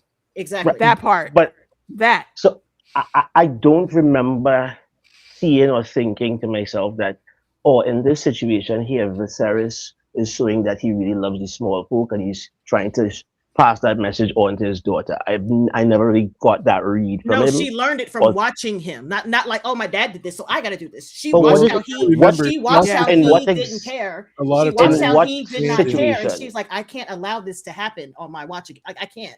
I have to be better than this. In what situation did she see him do something good for the small folk? It's not about doing something good. It's about watching him fuck up and realize that I can't fuck up like that. All right, wait, hold on. Hold on. Hey, you go ahead with what you were about to say. I was just saying, she spent a lot of time in King's Landing with Daemon, with the small folk. So it wasn't like, especially when she was younger, before she went to Dragonstone. Yeah. So there is examples of her interacting with the small folk. Whether it was, specifically being sympathetic to them, but she knows that they're in a bad situation because of the war. Right.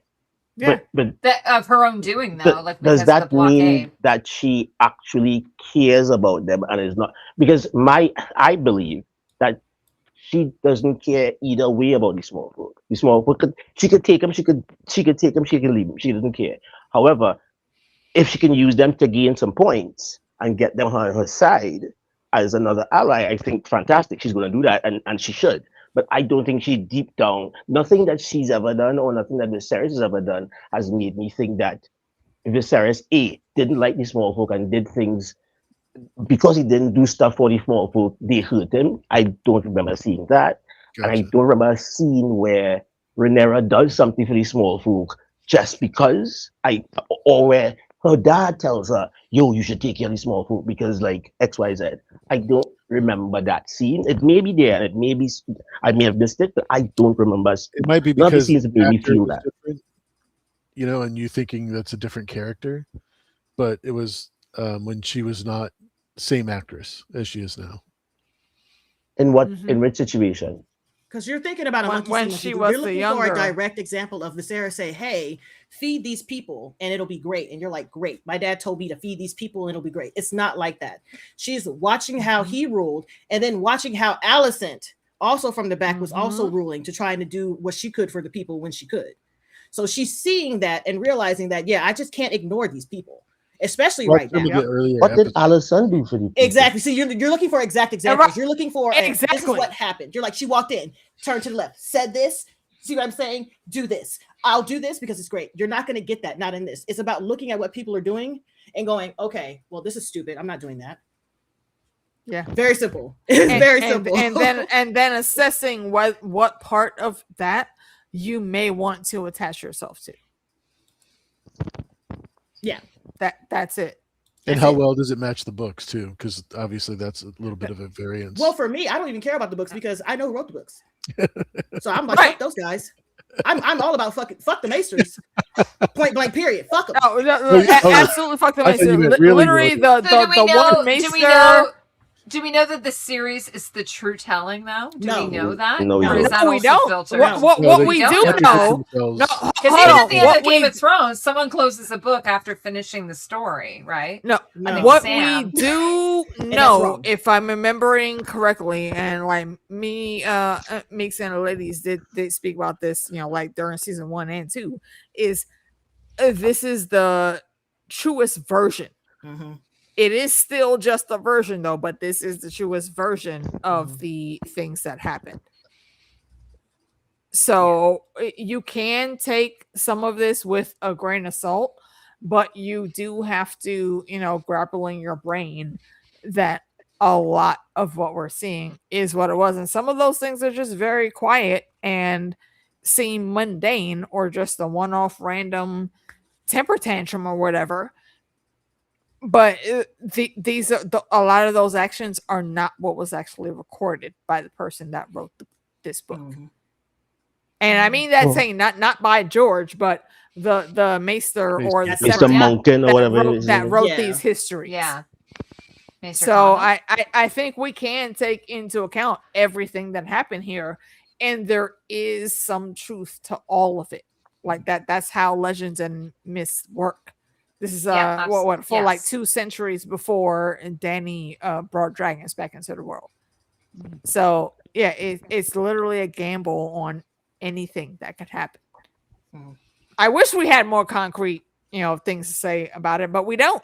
No, I don't think we're ever going to get it. I would like for him to make an actual like true history, as in like notes or something from when it happened. But I don't think he's going to have time because he still has to finish writing the rest of these books, and he still has to finish writing the second half of Fire and Blood. I'm like, there's so many things that are half finished. So we're never. Fire and Blood. The point is, the next thing we're supposed to say that there is no true history, right? Like, in like all it's the same with our history books, right? Our history books is in our history books. The point is, the victor the ones chooses the victors to write the story, right? Yeah. The victor writes the history.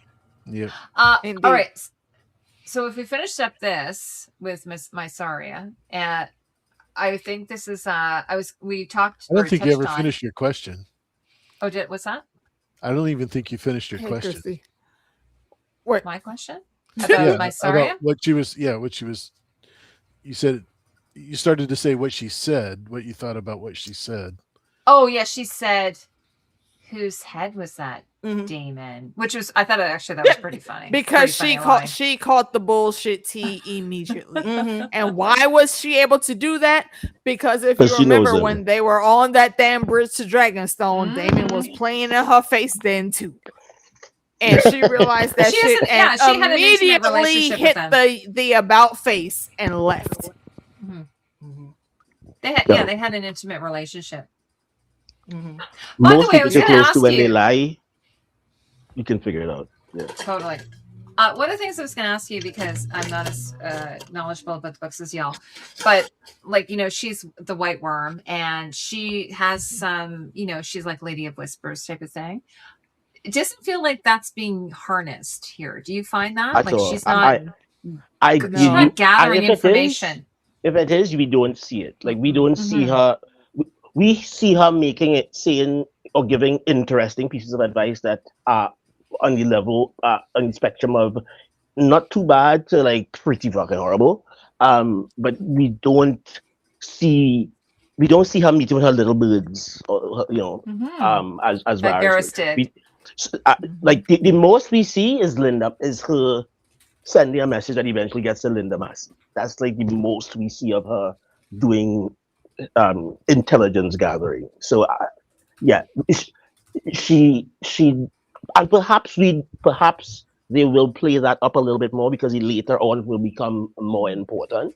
But as of now, I don't remember any kind of scene where we saw her gathering information. We see her exposing, just making expository statements about a thing like she did with R2 and whatever. But we never see her interact with like some merchant over here and again like, oh, you know, like Loris, we would see him like like Loris, but he little B people, he cut the tongues out, and so that's where he gets his intelligence from. We have no idea. She could be making some of this. She could be making this shit up. She could just be making this shit up. I noticed though she was wearing a white outfit though in the last episode. Well, they call it White Worm because she's probably albino, but she's definitely very, very fair, and she's from Lys. And if I'm not mistaken, she has either blonde or bluish hair, So they call you almost white hair. So they call her the White Worm because of how white she is, and the fact that she's very, very slippery, and she should have been killed a bunch of times before, but like it just doesn't happen. She gets away.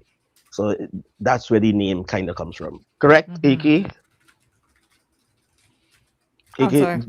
We're talking about the origins of the Mysteria and the White Worm nickname. Yeah. That because of her appearance, not her clothing, but they're doing like clothing. They're doing her clothing in kind of a shimmery white. I mean, I think that's the visual for them, so it kind of makes sense.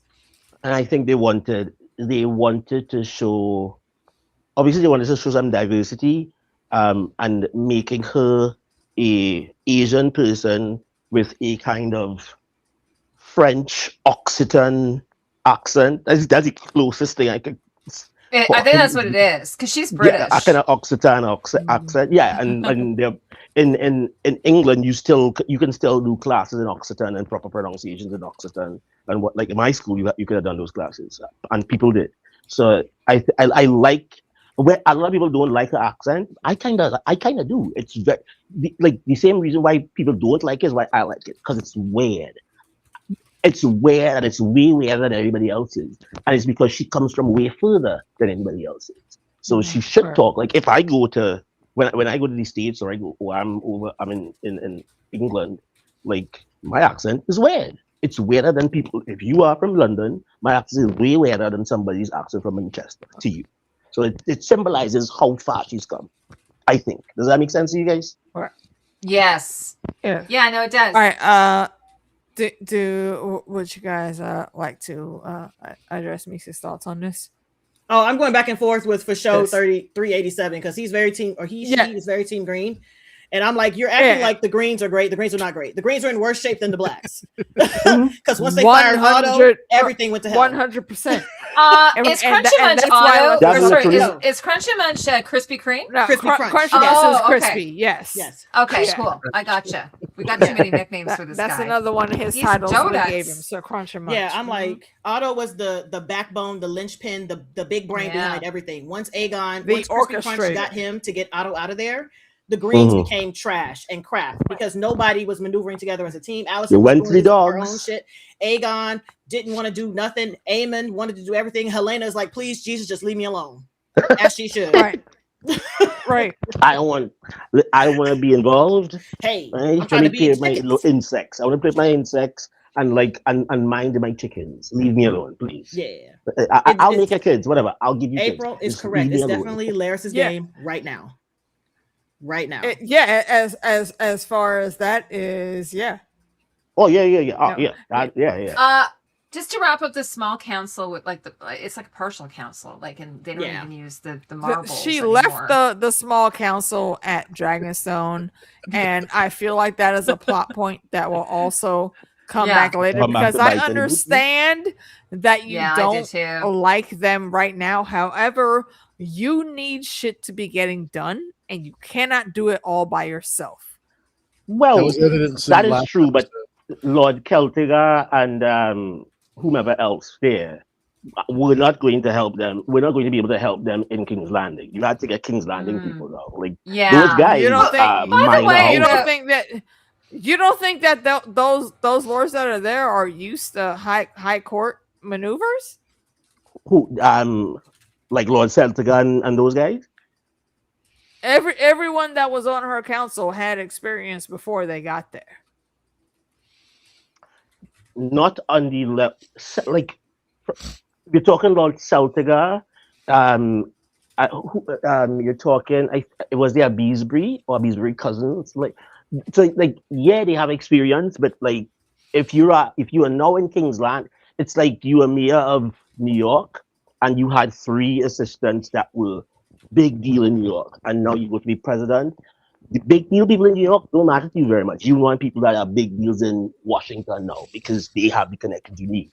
So I think that is more so. Now, that is more so a realistic reason to leave them behind. But I think you're correct in that the reason why she leaves them behind in the TV show is because she just doesn't like them. It's almost like how Daenerys leaves her boyfriend behind. Mm-hmm. I Does that make have a sense? question for all of you. by the No, way. I think she left Dario over there to actually do work. She left her small council over there because she doesn't want them doing anything. Well, she also left him because she didn't want. That's the difference. Because she also left him because she didn't want to have a boyfriend come with her because it would prevent her from securing an advantageous marriage. So like, Well, so no, that's giving for him- Danny. I'm talking about Rhaenyra right now. Rhaenyra does not have that same Yeah. motivation. She Right. left Oh, her. yeah, She left exactly. her. Yeah. Yeah, exactly. That's what I'm saying. Yeah, Yeah, exactly. Well, those So Go ahead, they Heidi. didn't. No, I was gonna say they didn't serve her well. But they did over not. Dragon's Den. But what I wanted to ask is, who is this new Queen's Guard she has, and where did he come from? And Gold Cloak. He's a gold cloak. Here's oh, a is gold he okay? cloak. Sorry, which one was Yeah. he? Sorry, I missed that. We have no idea. They just They pop up. probably Oh, okay. said his name, but I don't know. Yeah. All I know And if that they right haven't, now, all they we probably know will. right now He's a is king- the gold he's a queen's cloaks are absolutely remaining loyal to Daemon. Damon. Yeah, Damon. absolutely. Yeah. The No, king I was of just asking Flea because Bottom. someone was saying they thought it was one of he looked like one of the twins. Who No, of course are Eric dead. and Eric. Yeah, they're both No. dead. But Yeah, they're they're both gone. dead. but They're very dead. no, I was just wondering, like, okay, because I know like she's she's got a very lean council. But Stuff. what I wanted to Yeah. just chat about is Torrin Manderley.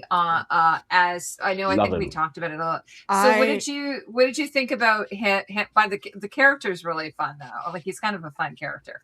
What do you all think? Right, about like him? that actor, I've seen him in a couple Yeah, roles actors. that were adjacent to comedy, Dan Fogler, and I've liked Fogler. them.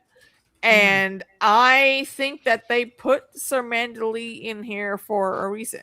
We don't know what it is just yet, but I think it's going to be interesting how it happens, and it probably will entwine with the Winter Wolves getting up there, and then a little bit after that with the Hour of the Wolf that is coming.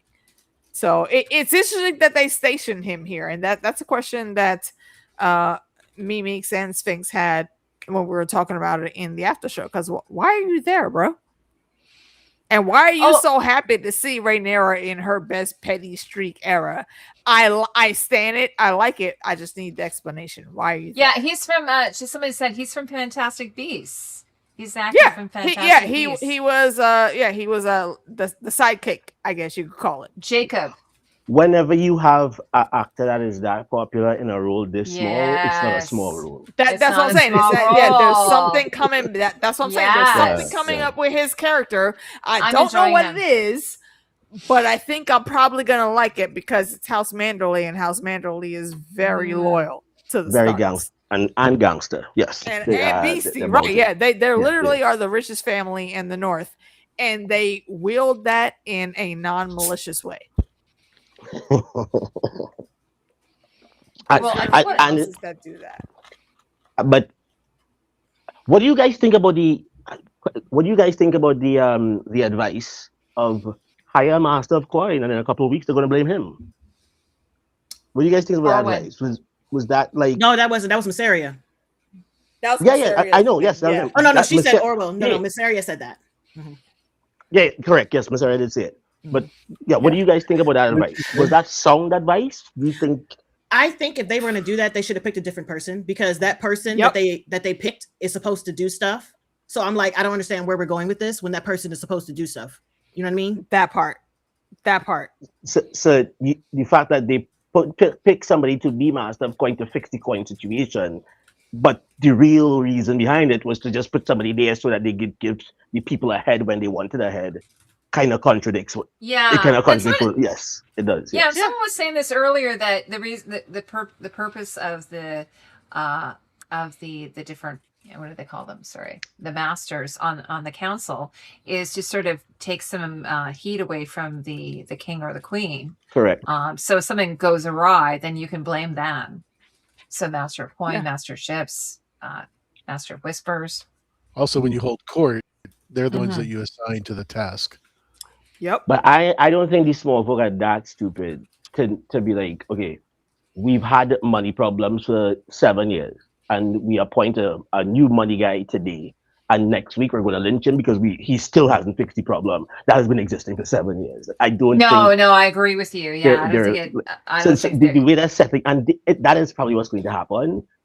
But the way they set it up is like he has to be there for at least a year, and actually, and not just have the coin situation be bad, but have another thing on top. It's like, people were had a run in the Thanks, bank, Jenny. and he shot everybody. He sent people out to kill everybody or something like that. Like, you can't. I don't think these people are stupid enough for you to just say, "Oh yeah, I'm appointing a master of coin to fix the problem that I created." And then a week passes, and it's his fault. Kill him. I just. I don't know. Okay, Hopefully that's what it real is. quick, hold on. For sure, you're saying Aegon was crowned king. The gods spoke. The Yeah, this small person folk is don't really give a fuck hardcore the green. Viserys. I've been going back and forth with this. Yeah, Like, no, like, listen, yeah, Like, I've seen that. you can say that he was crowned king all you want to. but he the was king not said, Viserys's heir. Yeah, The like, king's word can't is crown law above the law. The king chose Rhaenyra. So in any way, shape, or form you want to try to repackage that, you are wrong. you are wrong. Now you cannot You like are her still wrong. for whatever So- reason. And You cannot Aegon- like her. That's cool. not our issue. You can dislike her all you want. Yeah, but But the, the Greens king were said usurping. what he said.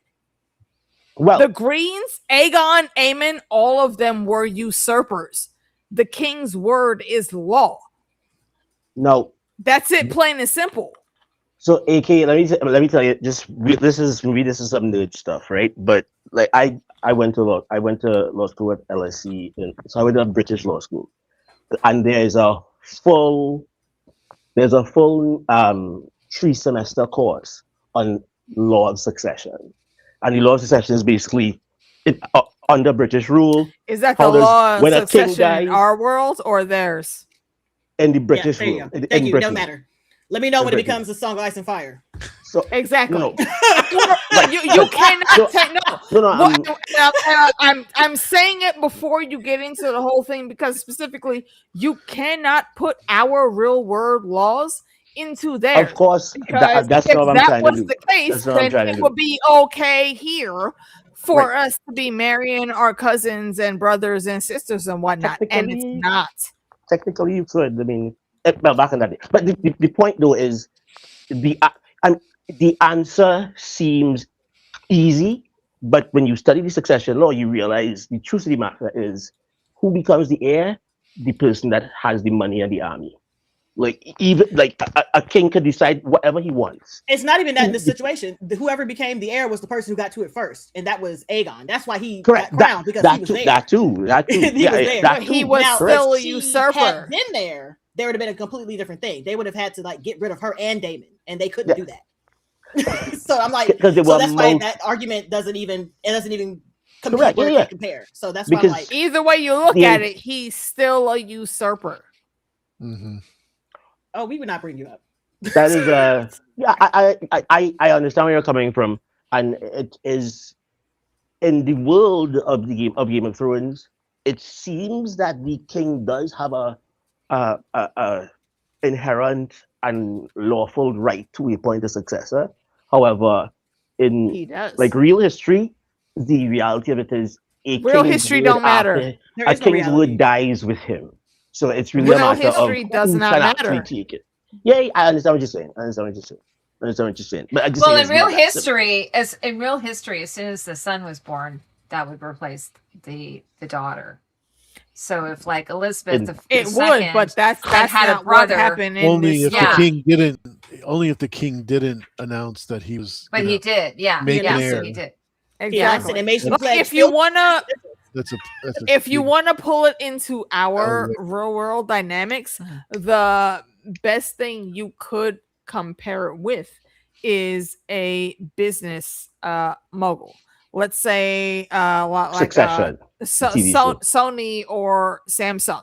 There could be an older son or brother, but maybe the dad sees that the cousin or like the third or fourth son actually has the full, ruthless business acumen to take over the empire. They can write into their will that that kid is who comes out on top and who gets all the shares and everything, passing by all of his older siblings or cousins. Viserys set that into play. He named Rhaenyra multiple times. So again, I don't care how you try to repackage that. Viserys said what he said. And all the lords that is came the law. and I am not saying that she's not. I'm saying she is. But on the other side, the argument the other side has is an argument that is valid and has won in many occasions. That's all I'm saying. They stole it though. Yeah, correct. Correct. Exactly. So, but if it's yours, why are you stealing it? So it goes back to exactly. It's still mine. You would, if it was yours by rights, you would not have to steal it. Exactly. You would not have to scheme and block all of the PR for a week to bring people in later. No, you're not wrong. You're not wrong. This is a great question, by the way, from Black Butterfly. Out of the bushes with a question. I crochet while I listen to y'all. Could Viserys not have stepped down during his illness and allowed Rhaenyra to ascend to the throne while he was still alive? Yes. Absolutely. That is, in fact, that is what should have happened. He should have did that. Okay, but even with that action, without him doing that, it still does not change what he put into law. That's what I'm saying. You can say that Rhaenyra isn't fit to be queen. You can say whatever you want to, but the king still chose his heir. And the lords all came and they swore fealty you to are her. a usurper. Right. Exactly. And the lords all came. They swore fealty with their houses. Their houses were supposed to keep that oath. It does not matter that Otto schemed and did whatever everything that he did. That was weird. He was still in the wrong. Team Green was still in the wrong. The heir was chosen by the king. There's no way you can repackage that changes it. Yeah, this person is just going in circles. I told him she is making a circular argument. Like, exactly. He never truly believed for no reason. It's one of those folks that have have that personality because they know that they are wrong. But for the sake of the argument, they have I don't to actually think plead this their is case. true. This statement here, because I know that's he the never false. told her bullshit. Because he told her the prophecy. As long as I survive the prophecy is what's this man. Yeah. He told her that. Mind you, hold on. Look at this timeline. He told her that while he did not tell Daemon. For the longest time, Daemon was his heir. And he still didn't share that with Daemon. But he shared it with Rhaenyra right after he made her the heir officially. No, we're not making a circular argument. You definitely are. It's okay though. Like you're making a circular argument, but we are not. We're standing on facts. The fact that you are choosing to ignore that That Oh, we're just talking to somebody in chat. says Okay, so sorry. much more. That says I was confused for a minute. I was that like, says so much Oh, more. not you. Not you. No, listen, hold on. That says so much more about you and your willful ignorance than it does about us. We're giving you facts. dude is just rage baiting. You are and right now being he just wants an fanboy argument. or no, listen. You're either being a fanboy or girl because I don't know what you are, but you're basically a Bat stan right now. Bat stans will tell you because of prep time, Batman can withstand anything. No, the fuck he cannot. What? What are you talking about? And that Explain, please, madam. Explain. Everyone thinks that Batman, because he's like so skilled. You know, Bruce Wayne. Yeah. He's so skilled and he has he could beat all Superman of these things. He has prep time to research and be like the world's greatest detective. That he could literally just go against anyone. Superman and he would win. Never mind that Bane just completely broke his fucking back and put him on his ass bed rest for years after that. Never mind that he has been fucked up multiple times in his stories. They still think he can climb on the pitch. Beat anybody. No, I think also that's not Batman how is it one of works. the. Isn't Batman the only superhero that has no superhero? Who ain't got no fucking powers? Yes, no powers. His power is money. His power is money. Yes, he's a 1%er, and he's got gadgets. He's a gadget guy. Right? He's got some skills, but he doesn't have any power. Yeah, so that's why I was just you talking about you want to you want to flesh out the point. There's nothing to flesh out, bruh. Batman. You being in your denial does not change the facts. Yo, let him come up. Let him come up. I refuse. No, I go to sleep. By the way, you can't make someone just come up. There's no just. You can't make Starks do not break their oaths. I mean, unless they forget, though. I don't think you can make anybody come up. Sometimes you know forget. Sometimes you know smoke some OG. They have a nap and they wake up and they forget. Heidi, now look at our private chat and you'll see where my thought pattern is on that. You said because he's Batman. And also Mario Faith Warrior. I haven't seen your name before. Welcome, but no, he's not Batman. I mean, he is Batman. That's not where that's going. But okay, for the relevance of this episode, though, there is some fuckshittery that went about. That fake Daeron came in, and the second that you looked at that boy's face when he said, "Oh, I'm about to bring your mother in to see you," the absolute panic that came over, and then Allison walked in. Honestly, I was questioning whether Allison would go with the flow or whether she would say, "Nah, I don't know that boy." But she came correct. That let me know she really is done with the game. That's what she's done with this game. Now that we're talking about Allison, we have to talk about the elephant in the room. We have to talk about we were talking about like someone not getting their period. So last night. So do we want to talk about the big reveal about who's the daddy? Helena. Well, who's the daddy? Maury. And also the fact of what kind of danger does that put Helena in? Hold on. Hold on, Capillo. AU, I'll give it to you first. Yes, ma'am. What do you think about that whole situation? He's such a good guest. He's so quiet and everything. so that's because that deserves her to be killed, right? So she can't really show that. Literally, Allison can really expose her if she wanted to, but I don't think she does. She won't. But it's her. Yeah, I never know about Allison, because she's a green, so we'll go from that. But as far as showing that she's pregnant, that's crazy. Just crazy. And again, it's different from the books, right? Like they've gone a different way. They messed up with the kids. She already had the kids. That's why I think that George and Kondo had a big ass fight. Yeah. because That's why they Yeah. fell out. he Yep. removed It's the- over this for and then sure. he tried to add the kids back, and he was like, "Well, doing this fucks up the story." And he's like, Yeah. "No, I bet you Agreed. can do the work." You're getting the whole It's like thing upside retrofitting. down. Yeah. And Yeah. because I think Yeah. it will, and I don't think it's going to end up being Eamon's kid. I don't know. I think it will Aegon's- be. I Because think he's yeah. been adding I fan- he's don't been think adding so. fan theories into the show. That's why I think so. right, and Especially the with whole He's been adding them. the Chekhov's gun of it all, I think, Who- is the way actor? back when we saw. No, listen, when we saw that they were kids, and Aegon was complaining about having to marry her, and Aemon was like, if would I do was my in duty. your I'll shoes, do I it. would do my duty. Look, he has and what is that a parallel to? Again, if you know the histories, this is Daenerys and the good knight Aemon all over again.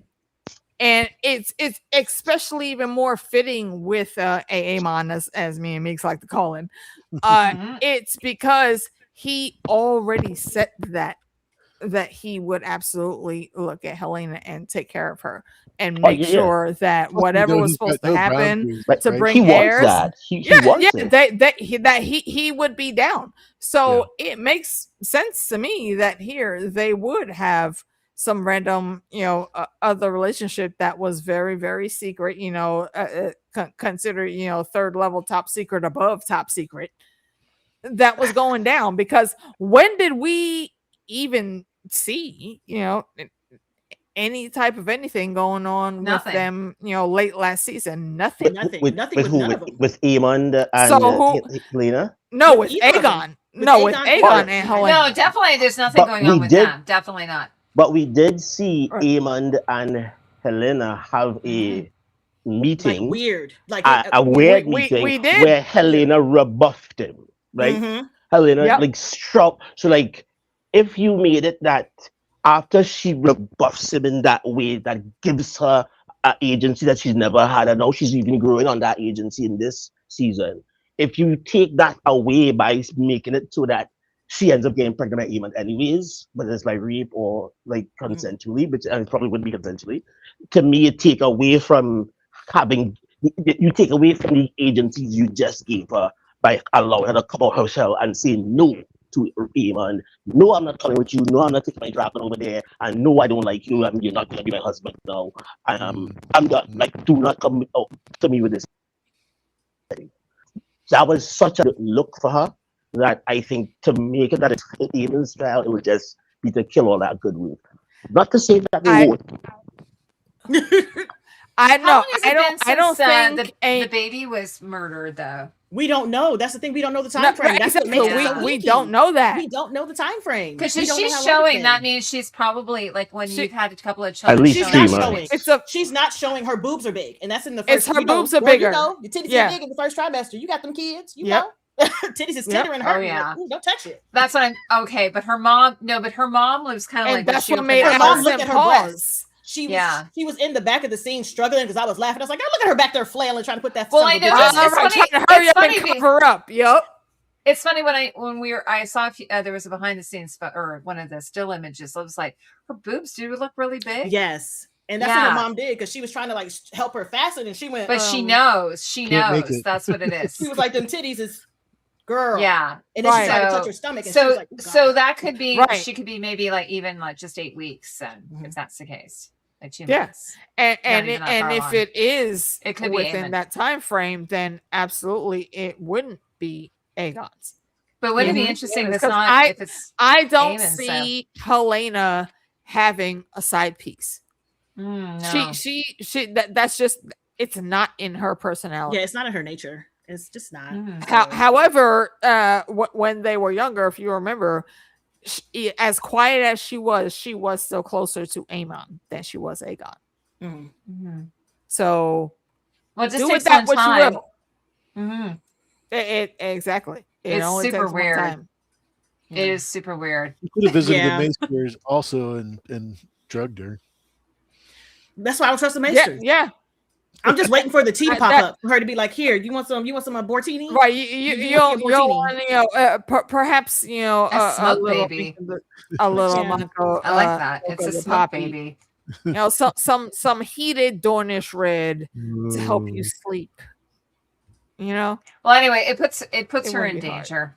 Yep. Yeah. I don't think it puts her in danger from Rhaenyra. I think it puts her in danger from Daemon, because Daemon is like, kill everybody. Yeah. Kill him, kill her, kill it, kill that. So Daemon is going to be like, hey, right, like he's already plotting on Pharaon. But I don't think Rhaenyra would ever do it, because Viserys taught her to value family so much. That's why she's having such a hard time. That's why she keeps going to Alicent, trying to get her to sorry, and she said that specifically amicably in this, thinking that she had the ability to do so.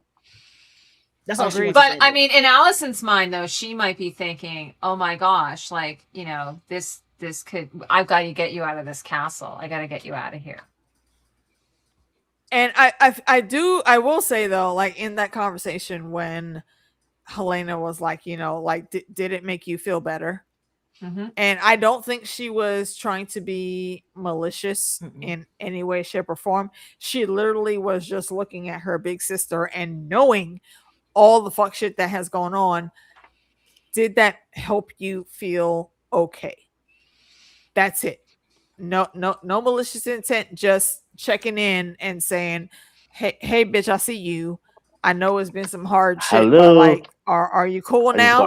And what Helena said, you know, before the end of it all also stayed with me is, I don't want to stay in this room. She didn't ask to be released or to leave. She just didn't want to be in that room. And I'm pretty sure that that's the room where her baby boy was murdered in front of her eyes. And she just wants to be anywhere else. And that is a very small concession that Rhaenyra could give her. Or because she can see stuff and know stuff, she knows that something's going to happen in that room to her. That is going to happen in that room. Yes. Agreed. I like that. Agreed. By the way, speaking of smoke babies, look at KP right now. And this is what we told I'm not you hearing everybody. I'm hearing Heidi, but I'm not hearing anybody else. I don't know why. Oh, you can't hear everybody else? You gotta I Heidi, tell him to refresh and come back in. Just a me thing.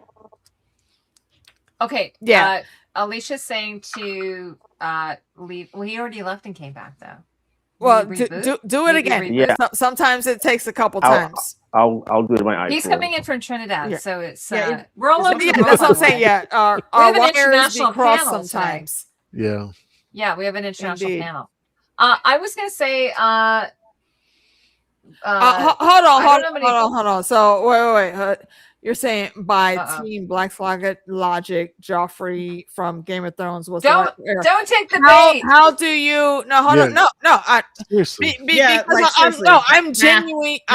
I'm just genuinely curious. I'm not. How do you think that falls? Fandom desync, Elizabeth. What up, fandom? Holy smokes! Fandom showed up and we didn't even say Cersei. Amazing. Actually, I think I did say Cersei a little earlier. Well, I mean, we're talking about Joffrey, so I mean, yep. Yeah, there you go. There it is. Joffrey. Yep, there it is. Him and little brother, are you on your way to work tonight? Because if you got a couple minutes, you're more than welcome. By the way, I'm going to the Rose City Comic Con where Lena Headey's going to be, and I'm going to get my book for Eartack signed by her. Nice. Shout out to the homie. Shout out to the homie Airtouch. If you go Comic-Con? Yeah. John's going to Y'all don't know who too, Manic. Airtouch is. Airtouch did a lot of the artwork for Fire and Blood, and he's one of our homies because he was in our chats when we all first started doing Game of Thrones content. Yeah, I had him on my channel a few times too. Because Meeks is to go to the real Comic-Con, Heidi. She's full respect. The Comic-Con I'm going to, there's like 20 people there, and they're all dressed like She-Hulk. I love that though. I love She-Hulk. I love that show. It got panned, but I loved it. I really like She-Hulk too. I thought it was. It was.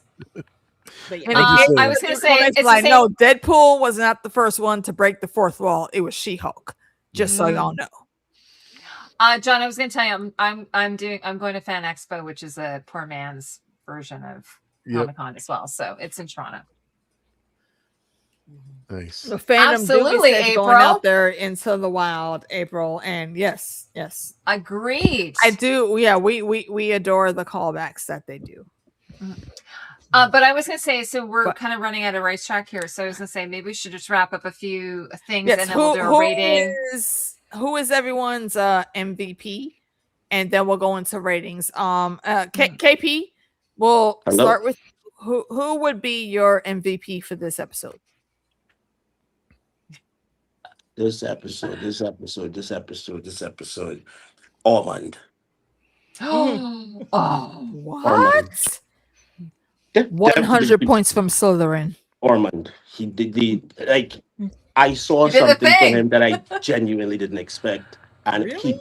he was the 3 scenes that he was in, he owned them. Like 3 or 4, he owned them. Like, because last episode, I thought nothing of Ormond. I thought he was just another rich high tower about POS that was here to lead to lead his armies to do. Like, okay, cool.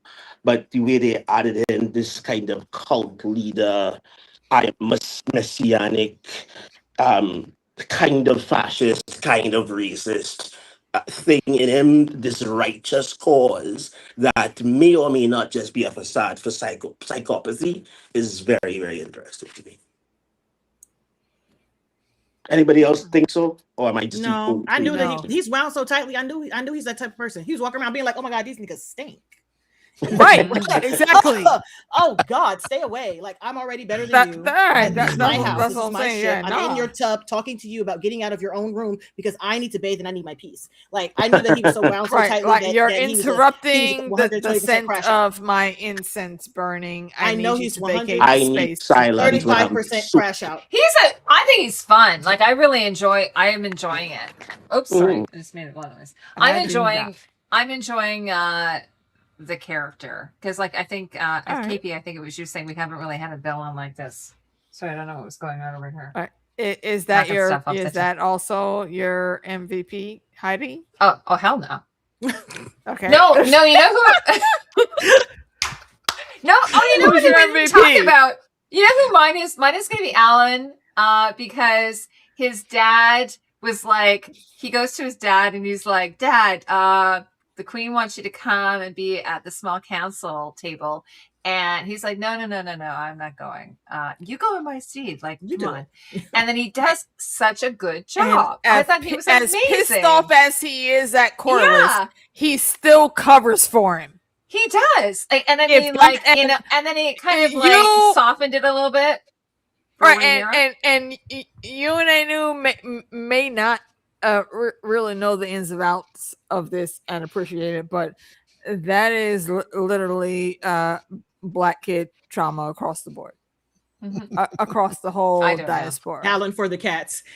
Yes, and he like, there's a he has a legacy because of his suggestion of the cats. There's this legacy that it carries through a through line through to Game of Thrones. So all them suspect cats that Arya was chasing in King's Landing. Arya's chasing the cats, and that's because of Alan. We can thank him because of that.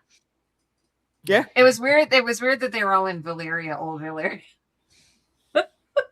Anyway, so Alan has been so great. He's solid. He's like, he's a sexy, awesome, solid man, and he's to be legitimized. Thank you. That is a tall, thick drink of chocolate milk, right? He is. Yeah, it's so weird. Even me being a lady loving lady. Yeah, I can give props where props are due. KP and I were talking about earlier how he plays father in Raised by Wolves. That's so weird because in Raised by Wolves he was lanky. He was really lanky, and I don't know what happened. He's like solid. I remember he's solid in this. The first time I saw him on an interview, and I saw the name, and I was like, wait, and I googled, and I was that same dude. I was shocked because he's absolutely in that series, Wolves, whatever, and in this he starts off as just a tank. So he's a welterweight in that, and he's a ultra heavyweight in this. And so I think that's cool. You guys are awesome. We have the best chat. That is a tinfoil random theory that was put out for the lol. Shout out to Alt Shift X for that. Alan for the cats. That's Meeksy, my MVP. You're up next, Michael. Who's your MVP? The dragons. The dragons have been doing what the dragons supposed to be doing. We have Caraxes over here alerting the Daemon that there are some shenanigans and tomfooleries afoot in this cave over here. You got Sheep Stealer. I understand you know them, but I don't know them, so I would need you to step back from these people I don't know. And I don't give a fuck. Thank you so much. I need you to back up. I don't like it. I don't like it. And then we have Tessarion. Listen, when Ormond got too close, he was like, I don't like you either. Right. You step back. That was my biggest beef with Daeron. Like, Tessarion was ready to go. Like, bitch, I don't like you. Just give the Dracarys bat He signal, would never. and That's I part will of the handle it. indoctrination. Nope, that's part of the indoctrination. But yeah, full on indoctrinated to the cult. By the way, Tessarion is such a beautiful dragon. Yes. I love the colors. The baby is blue. Oh, It is beautiful. Because the other ones are all kind of like red or gold or like, you know, I more feel like you warm can colors. actually tell Tessarion this dragon's color. Like if you see them flying, you know Yes. the color. Yes. I just want the colors to be a tad bit more vibrant so we can tell the dragons apart instead of being like, who is that? Okay, never mind. Yep. Never mind. We see Cat where they're King. going. We know who that is. Confirmed. So I do Cat like King that all the right. dragons were doing what they were supposed to be doing. Sure. And I like the fact that Tessarion especially was protecting Daeron back there because he didn't want Ormond to have no part of this. He was like, yeah, I might be down here, but I'm play with me one time, see what happened. See what happened. I will say though, just as a slight interjection, because I forgot it earlier. Daemon saying, "Oh wait, hold on. You got to give up your word," and Ormond, randomly, fakes a very, concerned persona and whatnot. But Daemon, I got beef with you, bruv, and I feel like I need to take 100 points from Gryffindor because how the fuck you leave the dragon though? He didn't leave the dragon. What he did was he left the dragon tamers there to grab the dragon because he didn't want Daeron on the dragon because that would be the problem. Because I said that too. And I was like, he left the dragon. Why didn't he take it with him? And I was like, that's what the dragon tamers were for. No. And that's why the dragon tamers came at the end of episode 3. Like, hey, we were trying to take this dragon and all hell broke I'm loose. still I am still questioning that because with their three aged and battle hardened dragons against Tessarion, there would not have been a question It's not about over who would have won. about him just flying the fuck off because he's little I and don't think he fast. would have. I don't think he would have. I think I don't think he would have got on that dragon. Daeron would have been like, he had 3 dragons. He had 3 big dragons. It's not about attacking them. It's about getting him the fuck out of here because the last thing they want to do is kill. He would have. He would have tried. Okay, but this is a dragon that is on the opposite side. He could have tried to fly away, and all 3 of them dragons would have handled him accordingly. And why would you allow a dragon rider on a dragon? To see if they because you're taking both of them. If I have a tank, you're going to tell me to get into the tank so I can drive behind you, or are you going to take me and pull the tank? They have 3 tanks. It doesn't matter. You're going to take me and pull the tank. Are you going to have me in the tank driving behind you? I think you're forgetting how much bigger the other dragons are. Dragon they have dragon leashes? Come on, Heidi. Dragon That's what I'm saying. These are 3 large, battle-hardened, tested dragons. Dragon for a while. Even if Daeron tried to fly away with Tessarion, they would have been burned to ash. Smart. Because one, the purpose of him getting there is getting the kid alive for Rhaenyra. Right. She don't want him dead. But Daemon already wanted him dead. It doesn't matter what Daemon wants. Rhaenyra. Because if that was it would have been. He could have just fricasseed the whole entire place and been like, "Whoops!" But he didn't. Well, that's what we were saying. We were saying he should have just flattened that whole fleet and that brought whole the kid. So I'm like, he could have done that. He didn't even need to get the dragon. He could have just hot. He could have just been like, "Everybody, 1, 2, 3, hot." Just drive by and hot. But he did that because he was following Rhaenyra's instructions to bring the kid alive. Yeah, to bring the kid alive. But which he could have brought the kid alive and killed everybody else. So. It does not make sense to me that the Daemon we know from the story would leave that dragon and just take the rider. He didn't leave the dragon. He did what he's supposed to do and bring the dragon tamers to follow behind him. But they end up at Tumbleton, though. They didn't go to Tumbleton. That's the thing. When he left, the dragon went fuck out of here because his actual rider was still there. And that's why he came back and like, listen, we tried to get this dragon, but shit, they went to Tumbleton and they was burning shit. And I was the only person who got out of there. That's why I was like, because I was confused at first why the dragon tamer was there. Because how did he get to Tumbleton? And I realized that he wasn't at Tumbleton. They left and went to Tumbleton and left the dragon tamers there because they actually had his rider. That was confusing. Right. Oh, okay, but even if that dragon tamer didn't, survive the whatever fake battle was Tumbleton, because we saw Tumbleton was still very much intact. Why would he go to King's Landing versus just going back to Old Town unless he was ordered to go to King's Landing? That's the I thought the that he was the dragon tamers all. From Old Town, not Old Town. The dragon tamers from King's Landing because King's Old Town Landing. doesn't have dragon tamers. You're right. So he was coming back home regardless. Like he don't live there because they don't have dragons. Right. Old Town definitely don't have no dragons because they don't like no dragons. Okay, so why was he away from Dragonstone or King's Landing? I told you why, because he had to go get the dragon. There were 3 dragon tamers. If you look in the background, there were 3 dragon tamers. That's a foolish plan. If it was me, I would never have planned it like that. I would have command to Sarion to come with us. From 2020 being a perfect vision for what exactly. Is I like it is what it is. This was the plan. That's what they had. That's the plan, Stan. That doesn't make sense. I don't think there was any way for them to seize that dragon and bring it with them. There was no way. So like you could have said, and on top of that too, a dragon is not. Which is so even if you told that was my point. Daeron, tell the dragon to not come with us, or tell the dragon to come with us, and the dragon knows that Daeron is saying this under duress, he's going to act accordingly. Like so. Exactly. That's why he didn't act. Are you sure? Are you sure? Because they all. That's the point.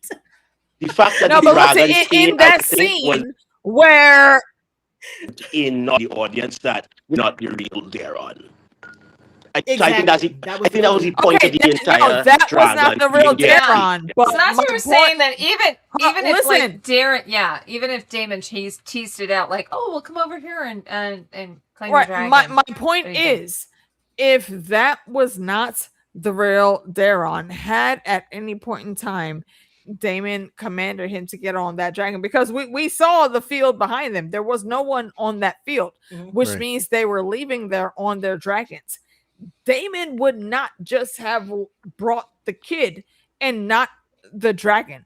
He didn't. That doesn't make the plan was both of them. You keep thinking that it's how is he bringing the dragon? How is he forcing the dragon to come?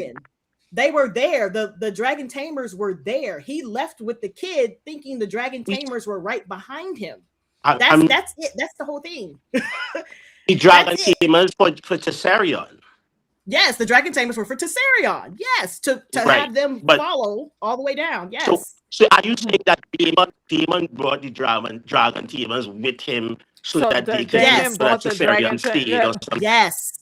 Why would he do that when because the plan was never to let this kid on the dragon and bring him he had to bring him back to Rhaenyra. Now, there's no possible way he would let them get on his dragon and saying, "Yeah, follow us. We're going to." No, they don't get on the dragon. I thought they walked with the dragon. They don't get on the dragon. They walk beside the dragon. Yeah, they can't ride the dragon. Yeah, they can't ride. The dragon tamers don't. Who can't wait? Who dragon tamers? The dragon tamers can't ride the dragon. They escort them. Yes, they that was escort evident the dragons. in Dragonstone several times. Mm-hmm. Yeah, the dragon tamers. I think dragon tamers were there. You're breaking up. Sorry. Oh. Since the time system was a child, was a big. I think Daeron has addressed 2 dragon. If Daeron as a dragon, probably has 2 dragon tamers that came from King's Landing and came with him with the egg, and they take care of his dragon. And those were the people who were with him there when they were handing over the fake Daeron. Isn't that a cleaner cut story? You don't think? Either way, the dragon tamers were from King's Landing,